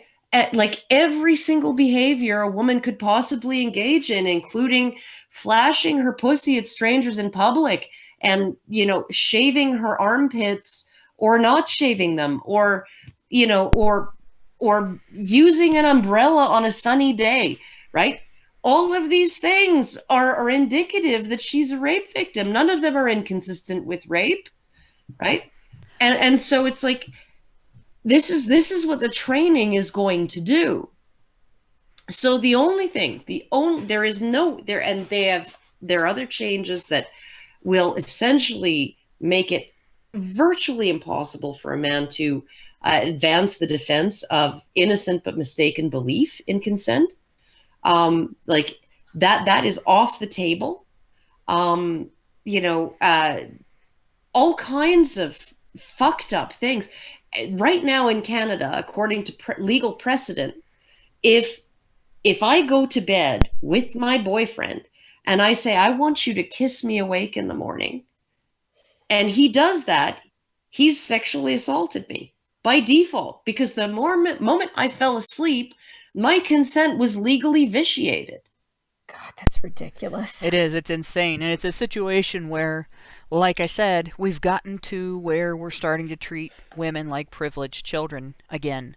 And if we're going to do that, we might as well do it all the way. Or we could go the other direction and get the government out of interpersonal relationships.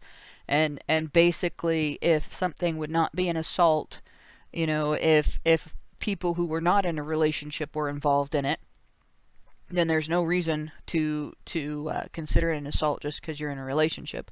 But going on with the super chats, because we're getting behind on them again, we have Rob Kinchu gave us $15 and said Chumble Spuzz.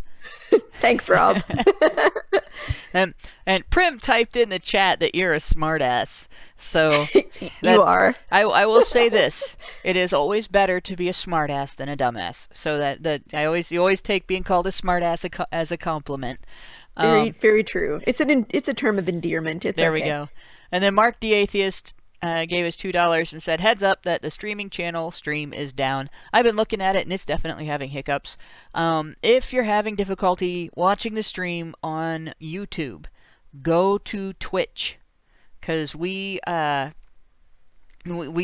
to have better success with Twitch not doing that. It doesn't seem to have that same problems. Let's see, moving on to, I know there was another one, and we typed a bunch of stuff in between. Okay, here we go. There we go. Xerinx gave us $5 and said, it's almost like spare the rod, spoil the child was a true thing. Yeah, there's quite a bit of wisdom in, I believe that was Proverbs. I could be wrong. It's been quite a while since I've gone through and explored the book of Proverbs. But the encouragement of timeouts means more coddled kids. Now, one thing I will say is every child is different, and every child responds differently to different to their own sort of system of rewards and punishment. And so you will have some kids, like I went to school with a boy that the best way to punish him for something was to inconvenience him. You could beat him within an inch of his life, and it would not have been a deterrent, a behavioral deterrent. But make him wait a minute until after all the other kids had left the classroom when the lunch bell rang, and you know he would act like you were just about to hang him, and he would do anything to avoid that, anything. So Yeah, I agree. You tailor it to the kid, and as a parent, you know, like You do. I don't think I ever in my entire life had to spank my kid. I don't I remember did. ever having to. Now, I had to be spanked as a kid a couple times, but and then I had to be inconvenienced a lot.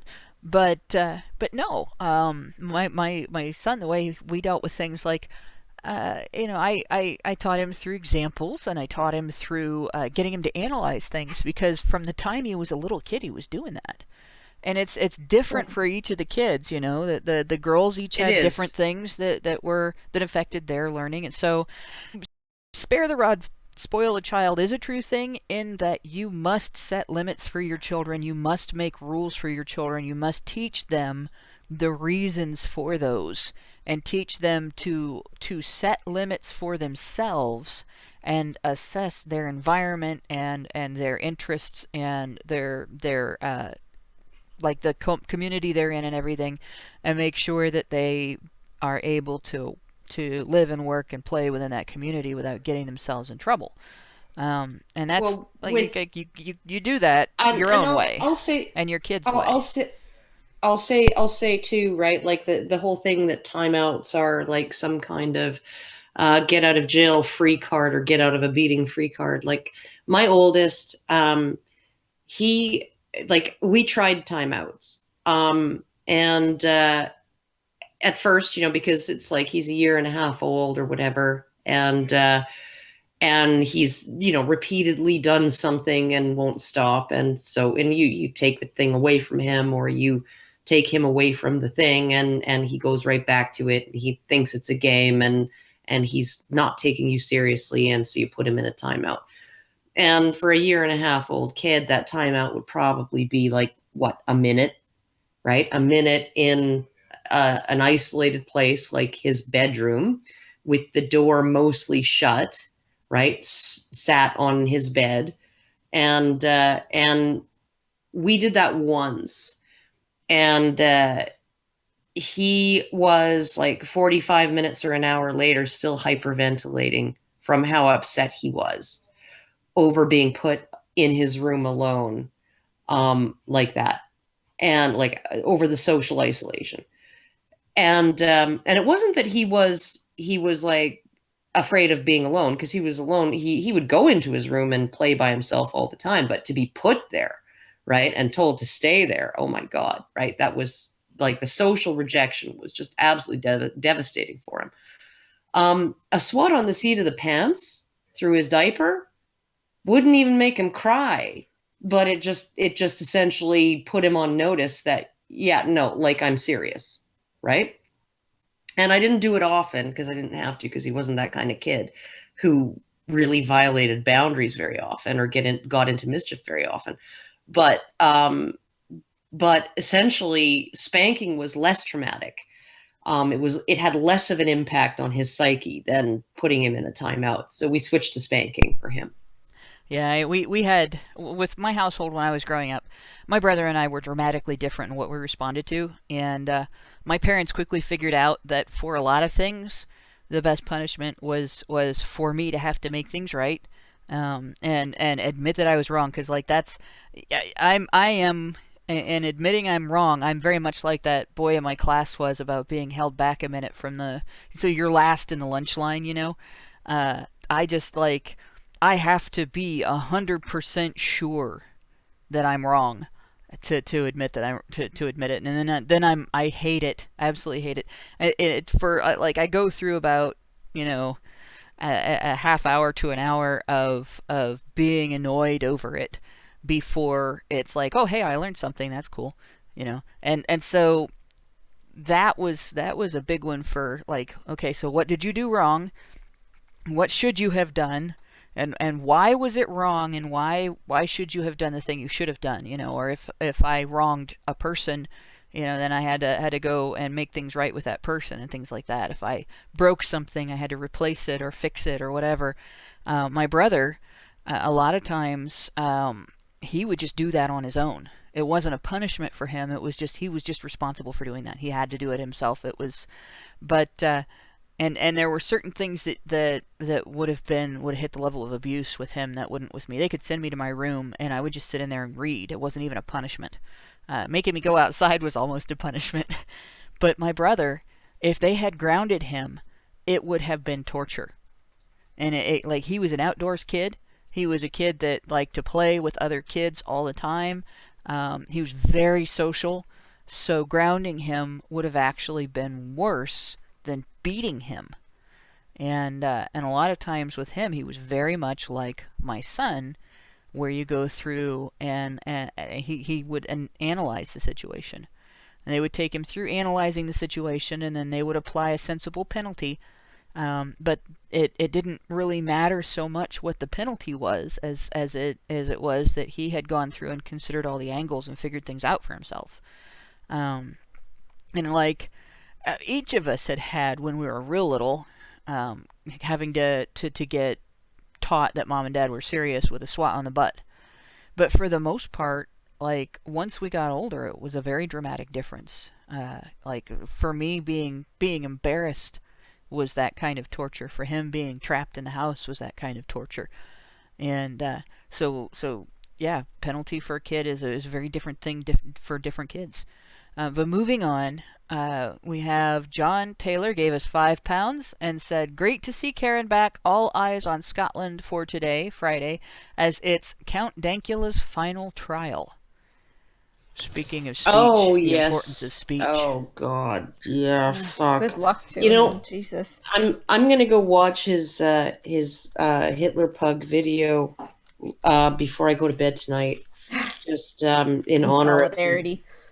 That was the fucking funniest video. Just the I'm just joking. He's not really a Nazi, right? He's not really a Nazi, blah blah blah. And then he shows the pug watching the Hitler speech, and then it's like, wee wee wee, or is he?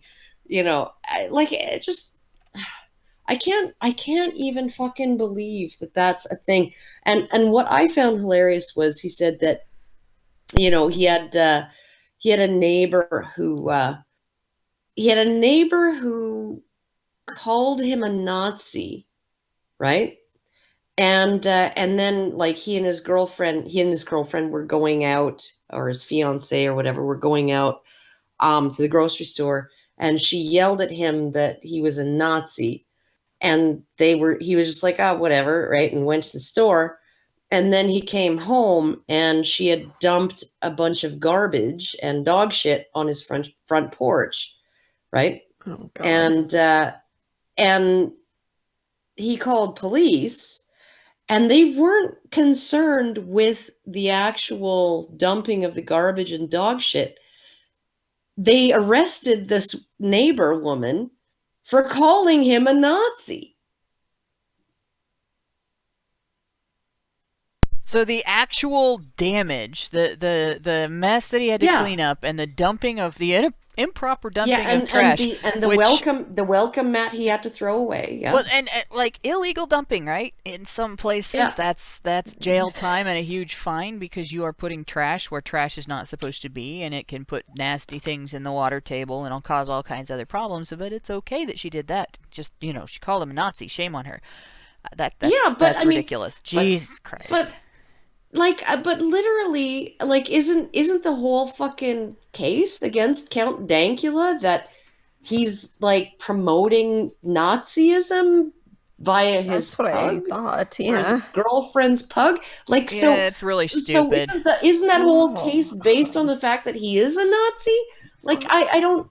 I mean, it's not like the damn dog knows what the goddamn sounds mean, or what the gesture means. What exactly do they think is going to happen? Okay, somebody sees this video of him making fun of the idea of the dog being a Nazi, ridiculing. It'd be like somebody watching a Cheech and Chong movie, like Up in Smoke, and saying, "Man, I want to be just like those guys. I'm gonna go smoke some weed right now."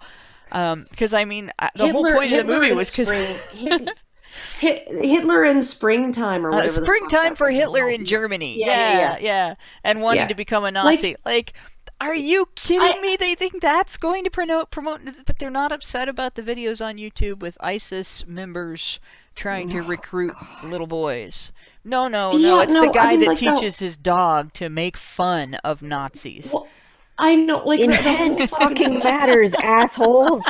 Like, I mean, and I thought it was glorious because he didn't just teach his dog to do the Sieg Heil Salute thing, right?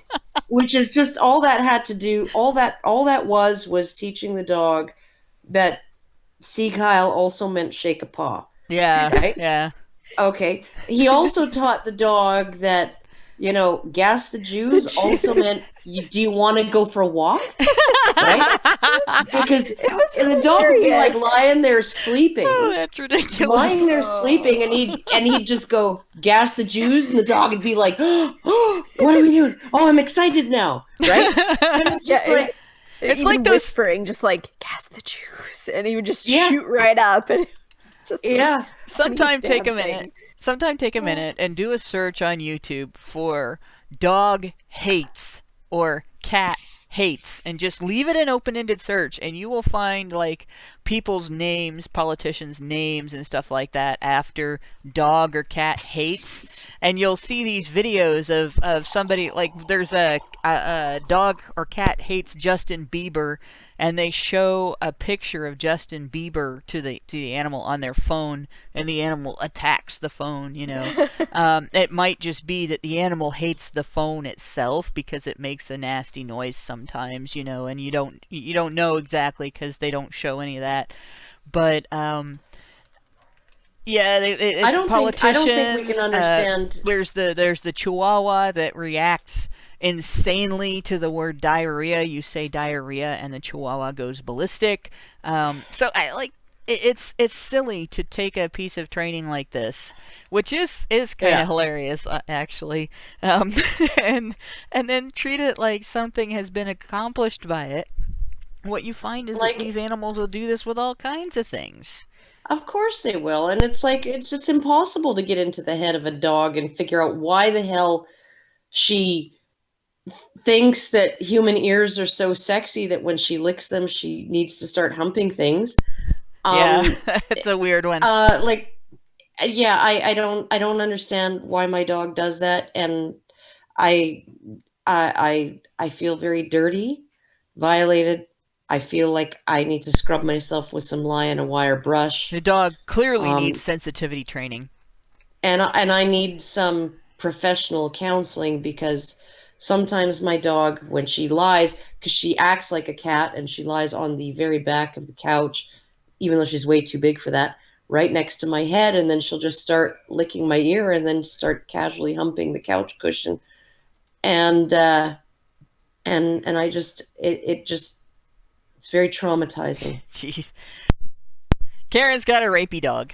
That's just the whole of it. That's the least of the problems with this dog, though. Yeah. We're gonna go on to the next super chat. Let's see. Average we did Joe. Count Dankula's trial. We did Zeering, Spear the Rod for the Child. Average Joe gave us 20 pounds and said, "Please keep up shouting about shit that needs to be shouted about." That makes me think of the old Saturday Night Live sketch on that guy from Lifestyles of the Rich and Famous. "I'm Robin Leach. I'm shouting and I don't know why." But Jazzy gave us $10 and that's Jazz Y. There's a space there. Gave us $10 and says, and people wonder why MGTOW is a thing. Well, some people do. I think a lot of us have figured out exactly why MGTOW is a thing. Hokey Bukisa gave us $4.20 and says, "Be strunk, be ronk." And Duck, formerly known as Censor, gave us $5 so that I would have to say, "Rarity is best pony."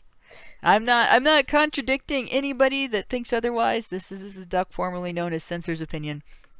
I don't Who is have an best opinion. pony? Rarity, apparently. Rarity. I have no opinion on who is Okay. best pony.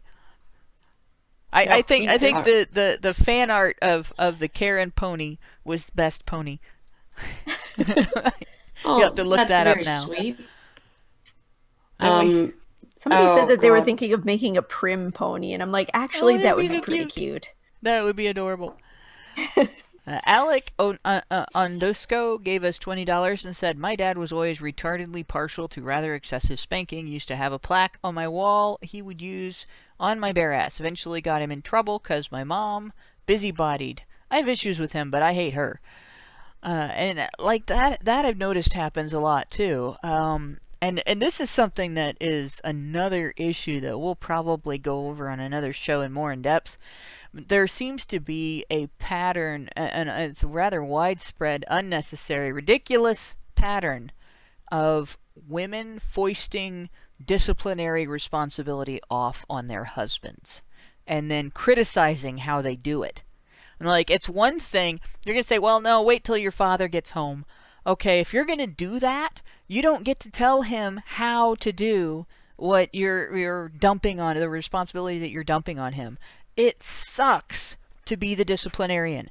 Having to be the person who disciplines your children sucks. It's not a fun job. Nobody likes it. At least nobody in their right mind likes it. You might get some satisfaction out of it if your child has done something that really has you upset, but you don't like it. And so if you're going to dump the disciplinary responsibilities on the dad, you don't get to then turn around and say, but you're doing it wrong. And that's This just is what my rant on that.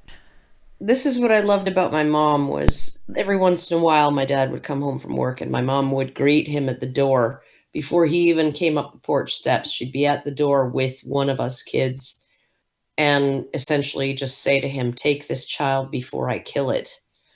And then go off and do whatever it was that she was trying to do, like, I don't know, blanch green beans or something like that, or whatever, when one of us was acting up, right? Take this child before I kill it. She would not say, discipline this child. She would not say, spank this child. She would not say anything. She'd just say, please just take this child off my hands for 15 minutes before I kill it. And we all knew that she wouldn't actually kill us because she was always threatening to do all kinds of things. She'd put her hands in her hair and and pretend to rip her hair out. She always had this whole house full of kids, neighbor kids. She had kids that she babysat, Carrie and Curtis, Carrie was my age and Curtis was just like 2 or 3. And when I was in grade 1 or something like that. And we always had neighbor kids and stuff because the neighbor parents would pay her to feed all the neighbor kids lunch, right? Because a lot of the moms weren't home during the day. And my mom was, so they would give her, I don't know, $10 a week or something like that to feed the kids lunch, right? And we walked home from school to eat lunch and then walk back to school. There was no eating lunch at school. There was no supervision at lunchtime at school. So that was not a thing when I was in school, eating lunch in the school. So essentially, she's one of these one day she's like getting frustrated and the kids are just being like really noisy and annoying. And she grabs her hair and she starts to pretend to pull it out. And she says, that's it. I'm running away from home. And all of us kids who were used to it were just like, oh yeah, whatever. It's fine. Right. And because she's just joking. Right. But letting us know that, we were bothering her, but also just joking. Brian called it friendly angry when I would do it with him. And Carrie looks at me and says, but who's going to take care of Curtis? Who's going to look after Curtis? Right? And I'm like, you've only been here a few days. You'll figure it out, right? She's not going anywhere.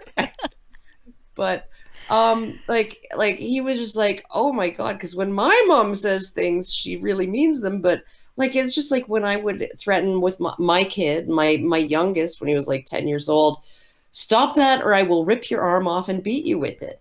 Right. And does anybody on earth think that my kid would take that in any way seriously? Right? Like, see, I had a moment like that with my dad. I still don't remember the thing that I had done that I was in trouble for. I just remember making him laugh. And I was like, I might have been 7 or 8 years old. It was about the same year I almost backed off the cliff at Hocking Hills trying to take a picture of the mountain. Scared the shit out of him. And I did a bunch of stuff that year that just scared the shit out of my parents. Like, I was 2 seconds from death or less. And they were trying to instill, in my head, think the question, what will happen or what can happen if I do this? And so it was probably something like that. It was probably something as dumb as trying to take a picture of the mountain I was on and backing up to get a wider angle until I stepped off the edge of the cliff and had to be caught by my dad. So with that in mind, and with the father's panic over this near-death experience for his child, out of her own stupidity in mind, my dad goes into auto lecture mode. Right? He's in the midst of this lecture, and he's like, this is something you do as a parent when your child really does something stupid, and you start with full intent to make a point, and as the reality of the situation gets a grip on your heart, you just keep going and going and going. I can't believe you didn't think this through. I can't believe you were going to do XYZ thing that could have gotten you killed, blah, blah, blah. And if I ever see you do anything like that again, even one more time, I'm going to kick your butt up between your shoulder blades. And he paused there because he was getting a hold of himself to not say, the rest of that line is, you'll have to unbutton your shirt to take a shit.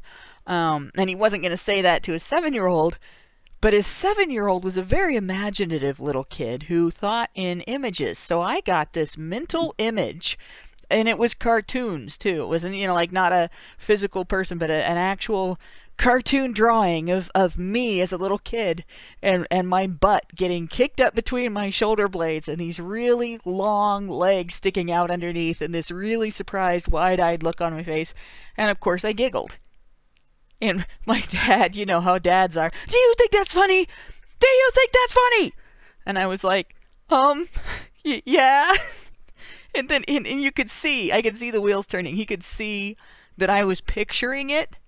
And then he pictured it. He pictures it. He sees what's in my head, because he knew how my head worked. And instantly, the entire disciplinary scenario breaks down. And my father and I are laughing together at this image of me with my butt kicked up between my shoulders. This horribly violent image, right? and we're laughing about it. But then we had a very solid talk about impulse control and thinking before you do things. And just because you're curious about something doesn't mean that you risk yourself to satisfy your curiosity and all that. So it was probably something similar to the time I tried to touch the phone line and got shocked by it because it was actually a power line. It arced and hit me, so I didn't actually die, but it still sucked. But going on from all of that, let's see, our last one was Be Strunk, Be Wunk. So, no, it was Ronk. Alec Ondusco that we read last. Oh, you're right. So we have R3 Psyche, gave us $5 and says, "Go Honey Badgers!" And then Zomara 0292 gave us $6 and says, "Applejack is better than Best Pony. To infinity!" Darn it, I lied. I feel bad now. And then another $6. Oh, I got that. Oh, I see. That's the week I copied it twice. Okay. Paul Grofton gave us $5 and says, visit 1111 blog at WordPress, men's rights and men's issues and hot naked babes on private... No. On the hot naked babes on private site articles, feminist New Year's Eve resolution. Oh God, feminist New Year's Eve resolutions sounds scary. No. Then we have Zomara 0292 gave us another $2 and said, "Sorry for dragging you into this war." Then we have Alec Ondusco gave us another $20 and said, my mother was pretty physically harsh too. The busybodying was post-divorce to make up for him doing well in the divorce. Sis and I now live with Dad, have nothing to do with her. I doubt I'll forgive her for what she did to me. And that's a rough one. And I saw that with my stepdaughters. Although I don't know that the mom was physically harsh, it was psychological. She a great deal of relational aggression directed at me, but through the kids, and that was unfair. That was really unfair. My mom was physically harsh in terms of spanking, right? Like, oh, my mom was like that too. She had the wooden spoon of death. Yeah, no, but my mom wouldn't do, like, some parents would do this thing. Some parents that I knew would do this thing where they would make their child go into the kitchen and get the wooden spoon and bring it, right? And like, which is a humiliating thing for a child, and it's a traumatizing thing for a child, right? That's actually more traumatizing than actually just getting the smack, right? The traumatizing thing my mom would do was, like, my mom didn't wear shoes. You find my mom in shoes, it was a miracle. All right, and so I'd be doing something, and I would think I wasn't being noticed, and all of a sudden, from directly behind me, without warning, no noise, no nothing that would let me know that Mom had come up behind me, the voice of God would boom in my, "What are you doing?" And it would be one of those things that was deserving of "What are you doing?" Like, get that fork away from that power outlet right now, and that kind of. And then she would have to peel me off the ceiling with a spatula, and then we would have the disciplinary moment, the discussion and everything. But and then the other end of that was she would come up behind with the wooden spoon. If she was cooking, she had a wooden spoon in her hand, right? And so there would be kerwhack. What do you think you're doing? and that would be the end of it. But yeah, no, that was it wasn't that traumatizing. I could never sneak up on my kids because all through my life my tendons have snapped, right? So if I get up, no matter how quiet I try, I could never be a ninja. No matter how quiet I try to move, that tendons in my ankles and my knees are going pow, pow, pow, pow, pow.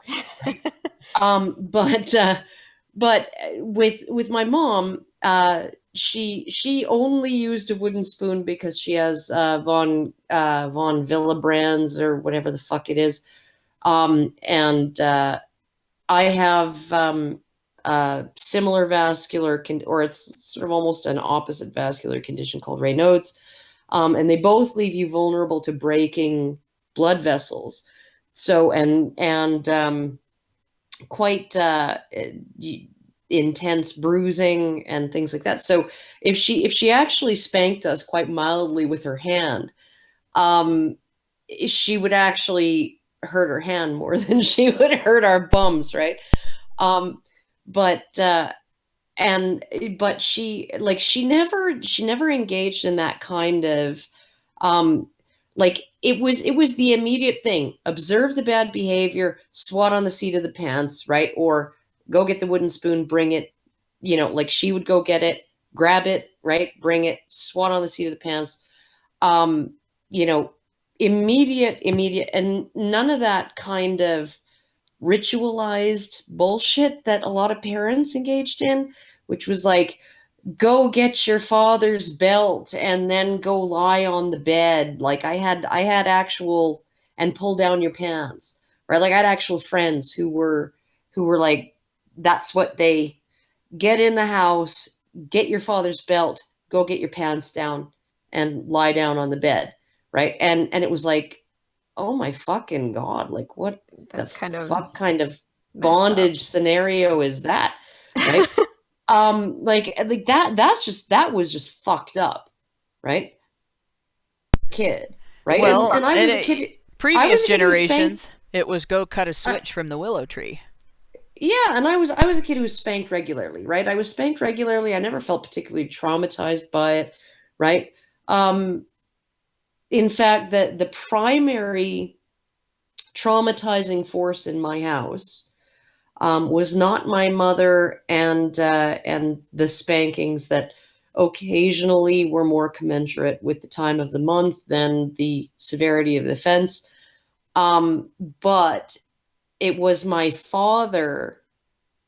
father's disappointment, or sometimes he went above and beyond disappointment and actually expressed kind of a, I wouldn't say disgust, but like a contempt for a particular behavior, right? Usually it was lying, right? If he caught you in a lie, there was this kind of visceral reaction and that was what we lived in fear of, me and my sisters. And it wasn't because we were going to be physically punished. It was because we had earned his disapproval. And he was never the one who was heavy-handed. He was never the one who really disciplined us or anything like that. But it was almost like, because he was such an honorable man, and because he was so consistent in his values, right? When he was just like, okay, you are beyond the pale right now. That was something that really was that was the thing that we lived in fear of, and it didn't happen often. But that was the thing that really was the thing that would upset us. And as for my mom, she was just like, she just like, I mean, she's a stay-at-home mom. She's got all these kids to deal with, including lots of kids that aren't hers. And you got to maintain order somehow. Yeah, that you do. We have one last super chat. Alec Undusku gave us $5 more and said, "Oh God, my parents constantly did the funny rage, but Mom never also laughed." That was when, like, I could make my parents could be in the midst of like the most exasperated, going to kill this child right now kind of rage, where like I had just totally blown their minds with how nonsensical my behavior could be, and how absolutely inconveniencing and annoying it could be, right? And then in the midst of being lectured, I could come up with something, or do something, or say something, or get a look on my face even, that would just like, it would just totally destroy the rage. The rage would dissipate, and the whole thing would, and it was like, I don't know if you've ever seen drawings and portrayals of Beverly Clary's character Ramona Quimby, but I looked like that. I was just this curious looking little brown-haired, plain as a mouse little girl, and always looked sincere even when I was not. So it was like my dad could see through that, my mom could see through that, but they still, I'd turn that look on them and say something like, or giggle, like the moment with the butt up between the shoulder blades comment, and that would be it. It would break the tension, and it would go back to just an ordinary conversation about, hey, you fucked up, this is how, I want you to think about this, and what could have happened, and you're in trouble, and this is going to be the repercussions. But going on from there, on our with regards to our topic, there's a couple of things I want to bring up before we finish the show. So we're going to run long tonight. One of them is a recent article. This came out on January 1st. And this was a situation that is just absolutely atrocious. Like, this is false accusations in and of themselves are atrocious on their own. You don't have to have anything to add to them. But there's a layer of egregiousness that was added to this by the legal response to the false accusations, and the mother continuing to make them after this response began to occur. The headline, this is a Daily Mail article. The headline is Woman who made a series of unfounded sex abuse allegations against her ex-partner is now barred from seeing her 4-year-old daughter. And the reason is it goes on underneath to highlight the woman had made persistent and unsubstantiated allegations about the youngster being sexually abused by her father, and because of those allegations, the child was forced to undergo repeated intimate examinations because of the claims. So a child who had not been sexually abused was essentially sexually abused medically in response to the mother's false accusations against the father. And this was a situation, all they did to her was bar her from being around the child. There is nothing in here, in this article, about her being prosecuted. There's nothing in the article about perjury or lying to police during an investigation or filing a false charge, filing a false complaint. Nothing.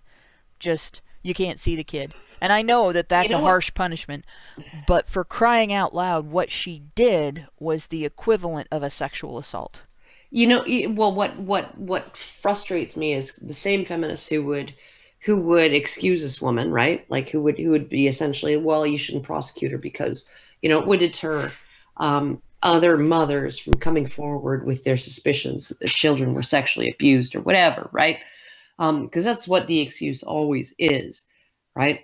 These are the same women who say that subjecting a woman to a transvaginal ultrasound before okaying an abortion is in itself an act of rape, requiring a woman to go through that. Now, here's the thing, right? Here's the thing. There is a time limit on abortions in many states, okay? And before that time limit is up, right? The only way to really get a good look inside the uterus at something that small in order to date it, right? In order to accurately date it is transvaginal. I know this because I had suspected lesions on my uterus, right? They suspected that I had lesions and they did not send me for an abdominal ultrasound. They sent me for a transvaginal ultrasound because that's the only way to detect and measure anything as small as what they're looking for, right? Okay, so in order to date the pregnancy, right, they need to do it this way. And if a transvaginal ultrasound is not necessary, then you're already too far along to get an abortion in these states, right? If you could actually accurately date the pregnancy through an abdominal ultrasound, you are already too far along to abort that fetus, okay, legally. So, and they need to know this because depending on how big the fetus is, that's going to affect what kind of procedures they're going to use in the abortion. All right, but they do consider, feminists will go on and on about how a medically necessary procedure is supposedly rape. This is an arbitrary requirement that is the equivalent of raping a woman. Now, I have, as I said, I have been through actually 2 transvaginal ultrasounds, and they're actually much less unpleasant than the typical pap smear, which apparently is every woman's right on a yearly basis funded by government. They're less invasive and less uncomfortable than a fucking pap smear. Well, they're certainly less invasive and less uncomfortable than as a little girl when you don't even understand what's happening. I know, and it's like having a physician examine your vagina for signs of a sexual assault. Not just once, okay, but over and over and over again. Or when you're a little boy having your anus or your penis examined that same way. And this wasn't like a 12-year-old or a 13-year-old that everybody thought was just lying about. This was a 4-year-old child.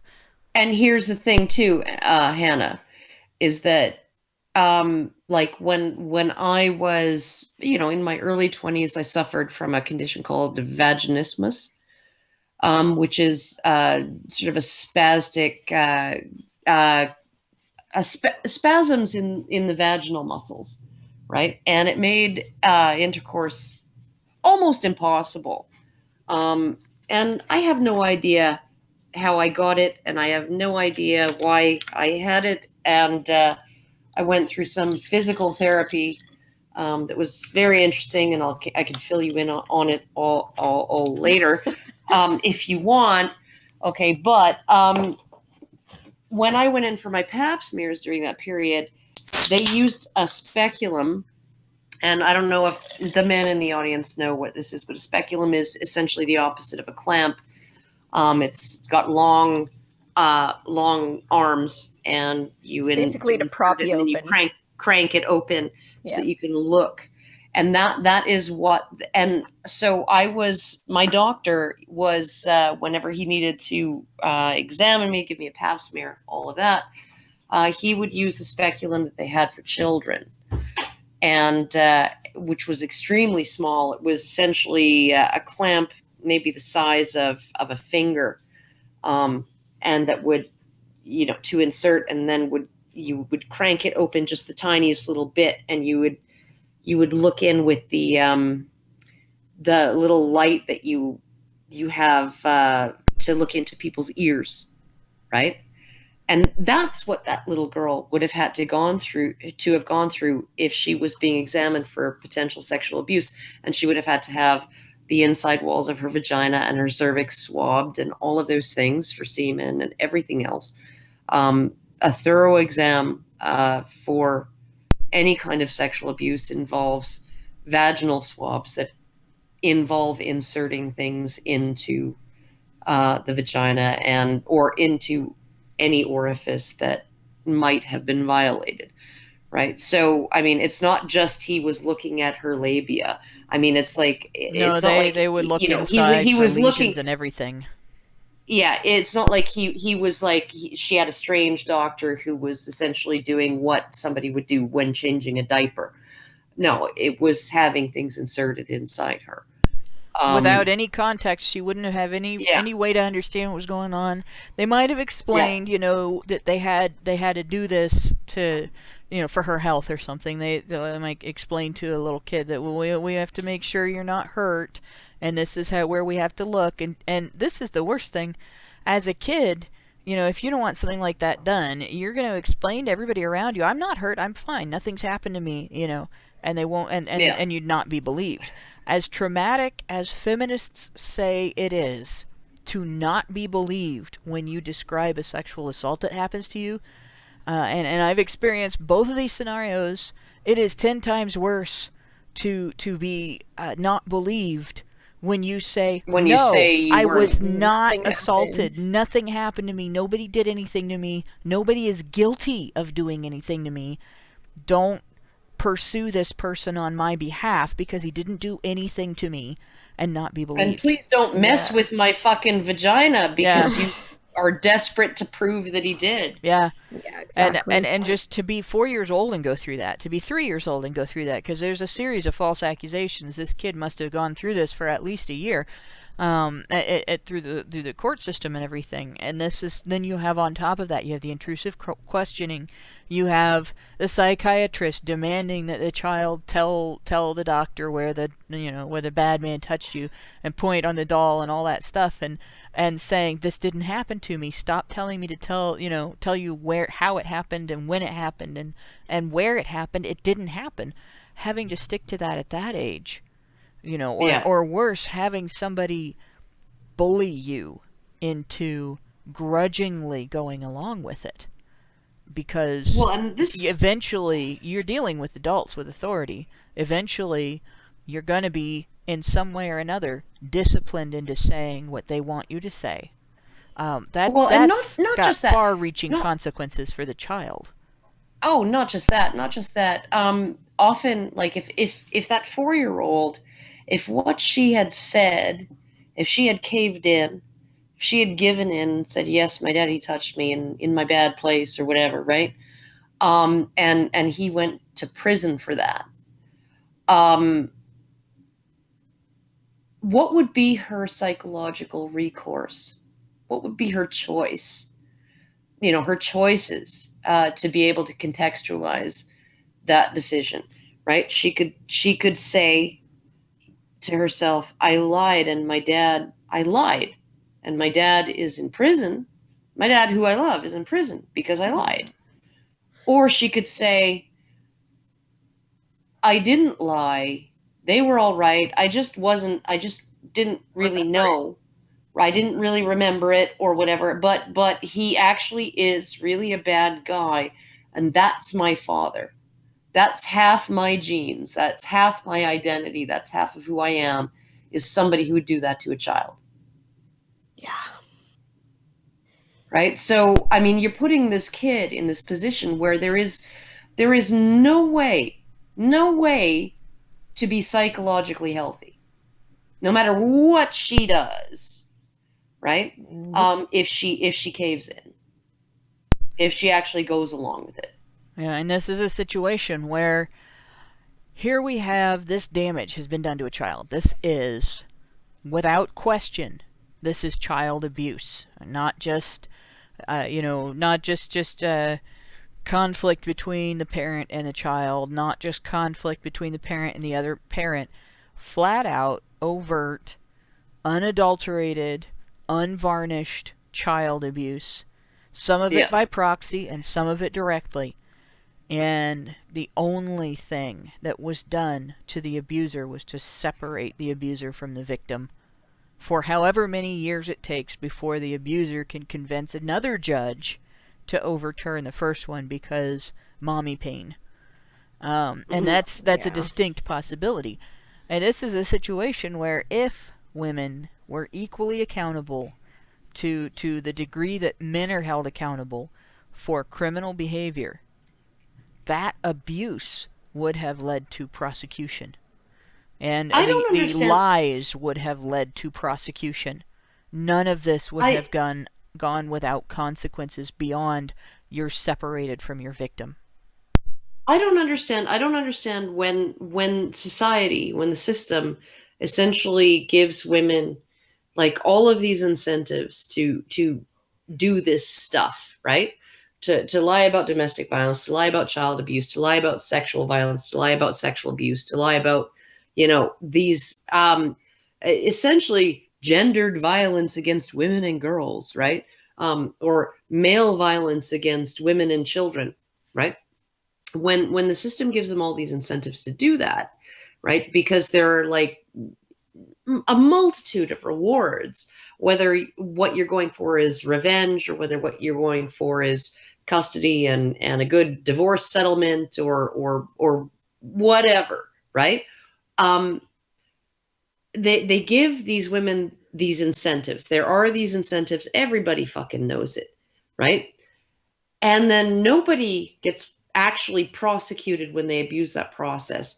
And then we still have people saying, oh, but no woman would ever do that, right? Like no woman would, like, is there any other area of society where you can actually say, like, just flat out, just like on the loudspeakers in the town square, announce, okay, today is the day you can take anything off of the shelves at any store you want, right? And you will not be prosecuted. You will not even be considered to have done wrong, right? Nobody will frown on you for it. There are no social consequences. There are no legal consequences. Just fucking free for all.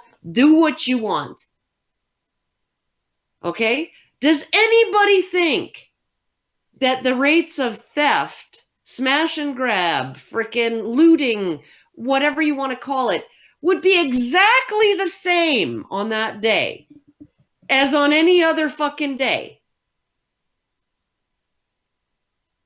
Of course not. Anybody that doesn't have compunctions of their own against theft, anybody that the thing that is deterring them is the consequences of their actions. Anybody that's in that situation would definitely be ripping off everything they could get their hands on.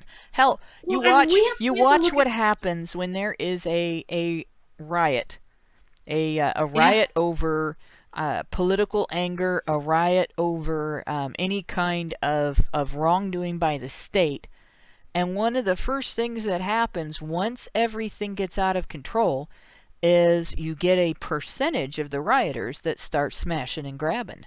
And they'll even be organized. Oh, hey, there's a riot. The cops are busy controlling the riot. Let's go loot. Same thing in disaster.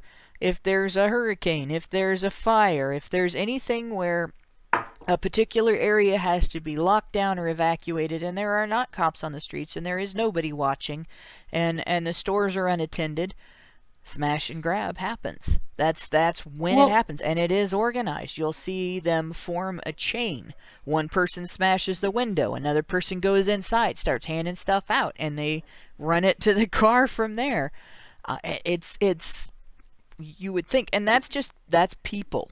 That's organisms.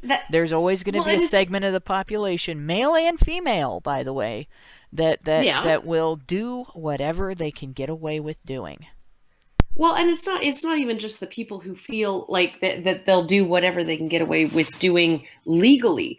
I mean, there the social consequences too, right? But then at the same time, you have this sort of Greek chorus, right, of feminist and gynocentric sort of, well, he's a man, right? And so he deserves whatever he gets anyway, right? You have or so he must have done something. Yeah, Dean Esme's ex-wife, and I'm gonna actually use Dean Esme as an example because he described something that his ex-wife described to him, right? She said that when they were divorcing, she said that she had a lawyer on one side of her and a social worker on the other saying, just say he hit you, right? You'll get a restraining order. It'll be easy peasy, right? And then when she wouldn't do that, they changed it. Don't say you don't have to say he hit you. You can just say that you are afraid of him, right? That you're scared, and you'll be able to get the restraining order, right? And then it'll be easy peasy. You'll get custody. You'll get the house. You'll get all of that stuff, right? You get a leg up. And so you literally have these two people who are in positions of authority, positions of not just legal authority, but moral authority, a lawyer and a social worker, right? Who are essentially saying to you, lie, because that's the right thing to do, right? So it's not even just that you have the incentive of going after this stuff, right? You also have people in positions of moral authority who are giving you moral permission to do that. Oh, it's not a bad thing. Honestly, and this is the really fucked up thing, because I'm going to relate something because when I split up with my ex, right, there was no way I was going to kick him out of the house to have him go stay in a fucking hotel and waste a whole bunch of money. That was like fucking retarded. We were dirt poor. Like, what the fuck is, like, he was like, do you want me to move out tonight? And I'm like, what? Right? Like, no, I'll sleep on the couch. You take the bedroom. And when you find an apartment, right, then I'll help you move out. Right. Because we're not going to fritter away our freaking marital assets that we need to divide between us on you renting a fucking hotel room. Like, when it's, so he was living in the house for 3 weeks after we were legally separated, before he found an apartment. And when I phoned my mom and I phoned my friend, and I, told them that, I've asked for a divorce. And so, we're getting a divorce. And the very first thing out of their mouths, both of them, which pissed me off because I thought my mother was better than this, was, is he still in the house? And I was like, yeah. And then they said, do you feel safe? And I was like, well, I don't now. Thanks a lot. Like, why would you even say that? I felt perfectly safe until somebody suggested to me that I might not be safe. Like, what the fuck is wrong with you? Right? Like, Mom, you've known this guy for 15 fucking years. Do you think he's gonna murder me in my sleep? Like, who would fucking cook for the kids? Who would wash their hair? Like, just in pragmatic terms, why would he kill me? Like, I'm just like, so, but you have this situation where it's not only just that people know they can get away with it, they're actually being encouraged to do it. And they're actually being told not just that there are not going to be any repercussions to their actions, but that they may get not just what they wanted out of the divorce settlement, but they'll get a "you go girl," right, along with it. And so, I mean, like, it's all reward for these women who do this, unless their behavior is so unbelievably egregious, right, that some judge somewhere says, you know what, lady, you need to be fucking reined in. And that is a situation that is widespread too. And I've heard stories of women being talked into making claims, getting restraining orders and stuff like that, on the off chance that the guy is going to become an entirely different person than the person that they knew when they decide to file for the divorce. And that's actually part of why I got involved with the movement and everything, was this treatment of men as these Jekyll and Hyde people that the moment they don't get what they want, they turn into predatory assailants. And it's not true. You know, a man who's hurt is not necessarily likely to do that.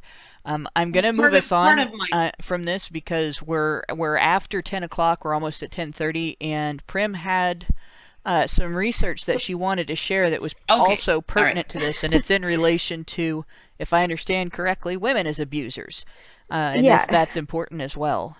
Yeah, I mean, it kind of feels a little off topic now, but I'll try and cover it quickly so that we're not left here forever.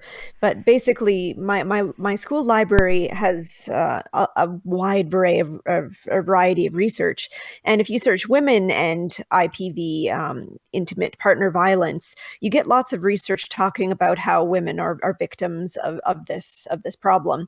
But if you search men and IPV, you get a couple of articles talking about how men are abusers and perpetrators. But funny enough, I actually did find a really impressive article that talks about the perception of abused men. And I thought that it was really worthwhile sharing because it's actually great that somebody is writing research about this. And I really appreciated this, and I hope that you guys will too. So the title of this one is Perceived Characteristics of Men Abused by Female Partners: Blaming, Resulting, Blaming Excuses, or Normal. And I wanted to read more of this, but I'm just going to read this one little bit in the discussion that kind of summarizes everything up.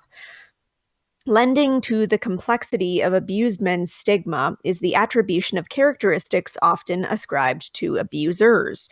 Descriptions such as rude, insecure, jerk, overcompensating, or overbearing mother imply victimization from females is not acceptable for psychologically healthy men. Interestingly, similar characteristics have been attributed to men who abuse. Instead of seeing men as responsible for not controlling their own relationships, these participants viewed men's culpability as due to their overuse of certain masculine characteristics. Rather than view these men as only passive, some participants appeared to see no other explanation than to reframe the victims as the bad guy deserving of abuse. And then skip ahead a little bit. Used as both blameworthy causes and post-abuse outcome descriptors, these categories suggest abused men are affected not only by relational victimization, but also by secondary effects from culpable stigmas.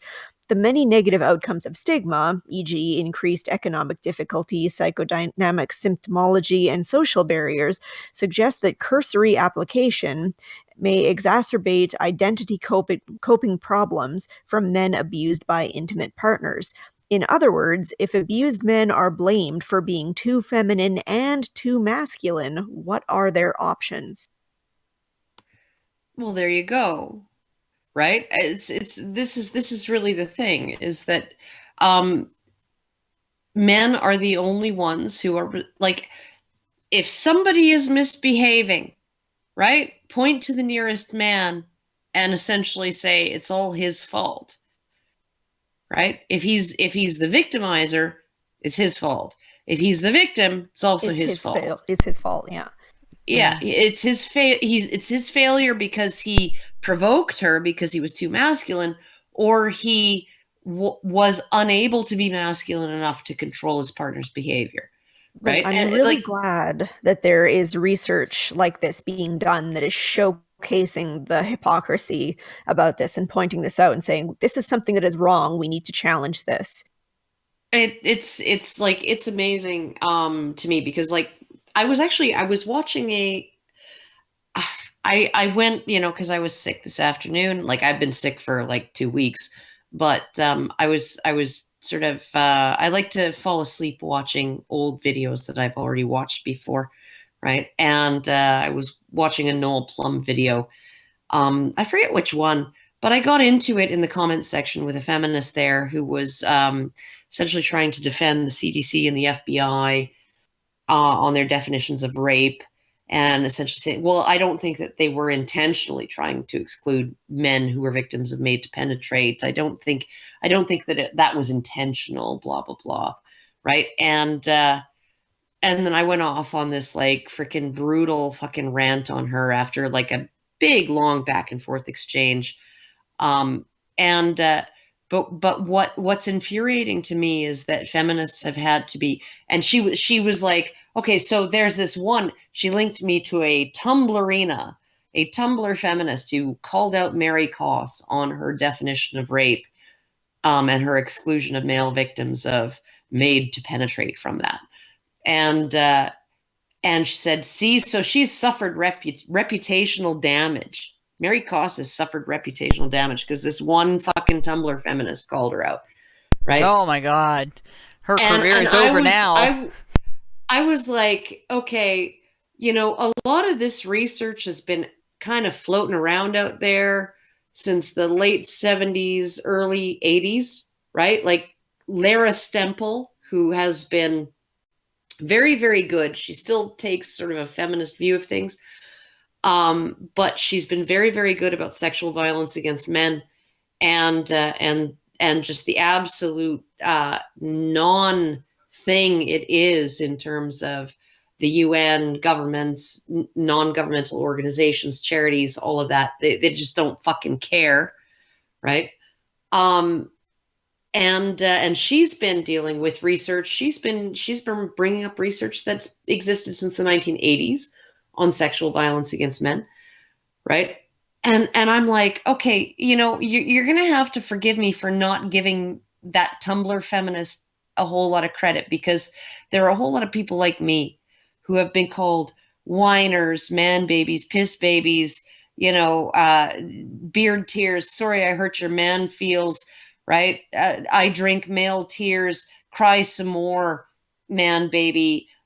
Misogynist, rape apologist, woman hater, freaking, like domestic violence apologist, right? We've been called all of these things, and we've been called them while we were dragging that one fucking Tumblr feminist, kicking and screaming against her will, right? And forcing these facts down her throat until they stuck. Okay? That is what we have been facing. That is what we still face, right?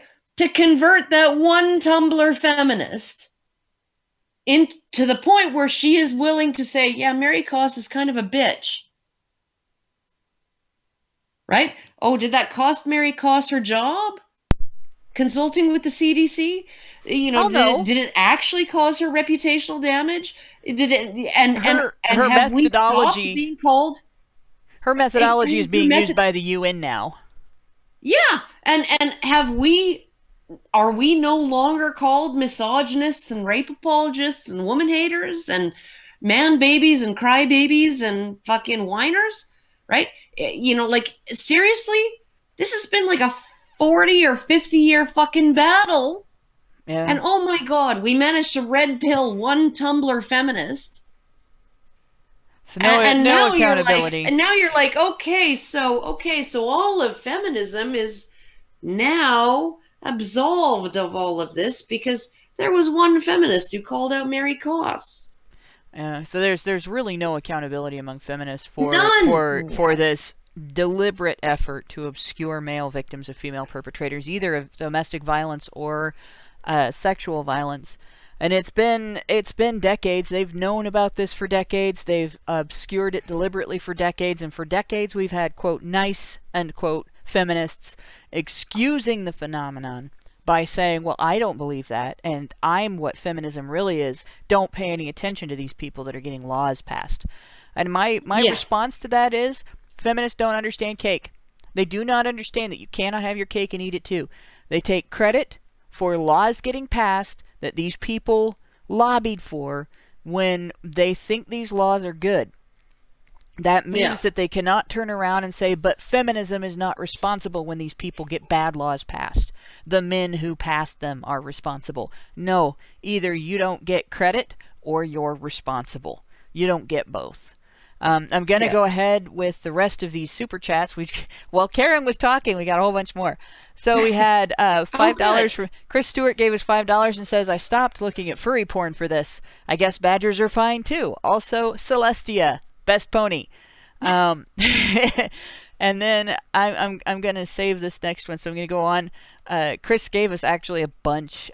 He says he gave us $10 more and says at times like this, or at times I feel like I'm only better than feminists by default. That is, they have power. I find myself getting annoyed by stupid shit like cartoon girls being badass while the boys are goofy. And then he gave us another $5 and continued that statement with, like, a feminist complaining about skimpy RPG characters. Viking Insane gave us $2 and said, why is Canada chock full of leftist retards? My answer is, you misspelled progressive.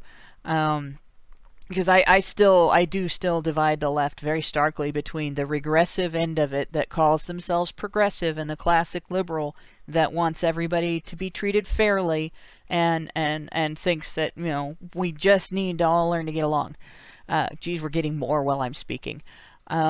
Chris Stewart gave us another $5 and told us about a typo in his super chat, but I'm not going to tell you what it was.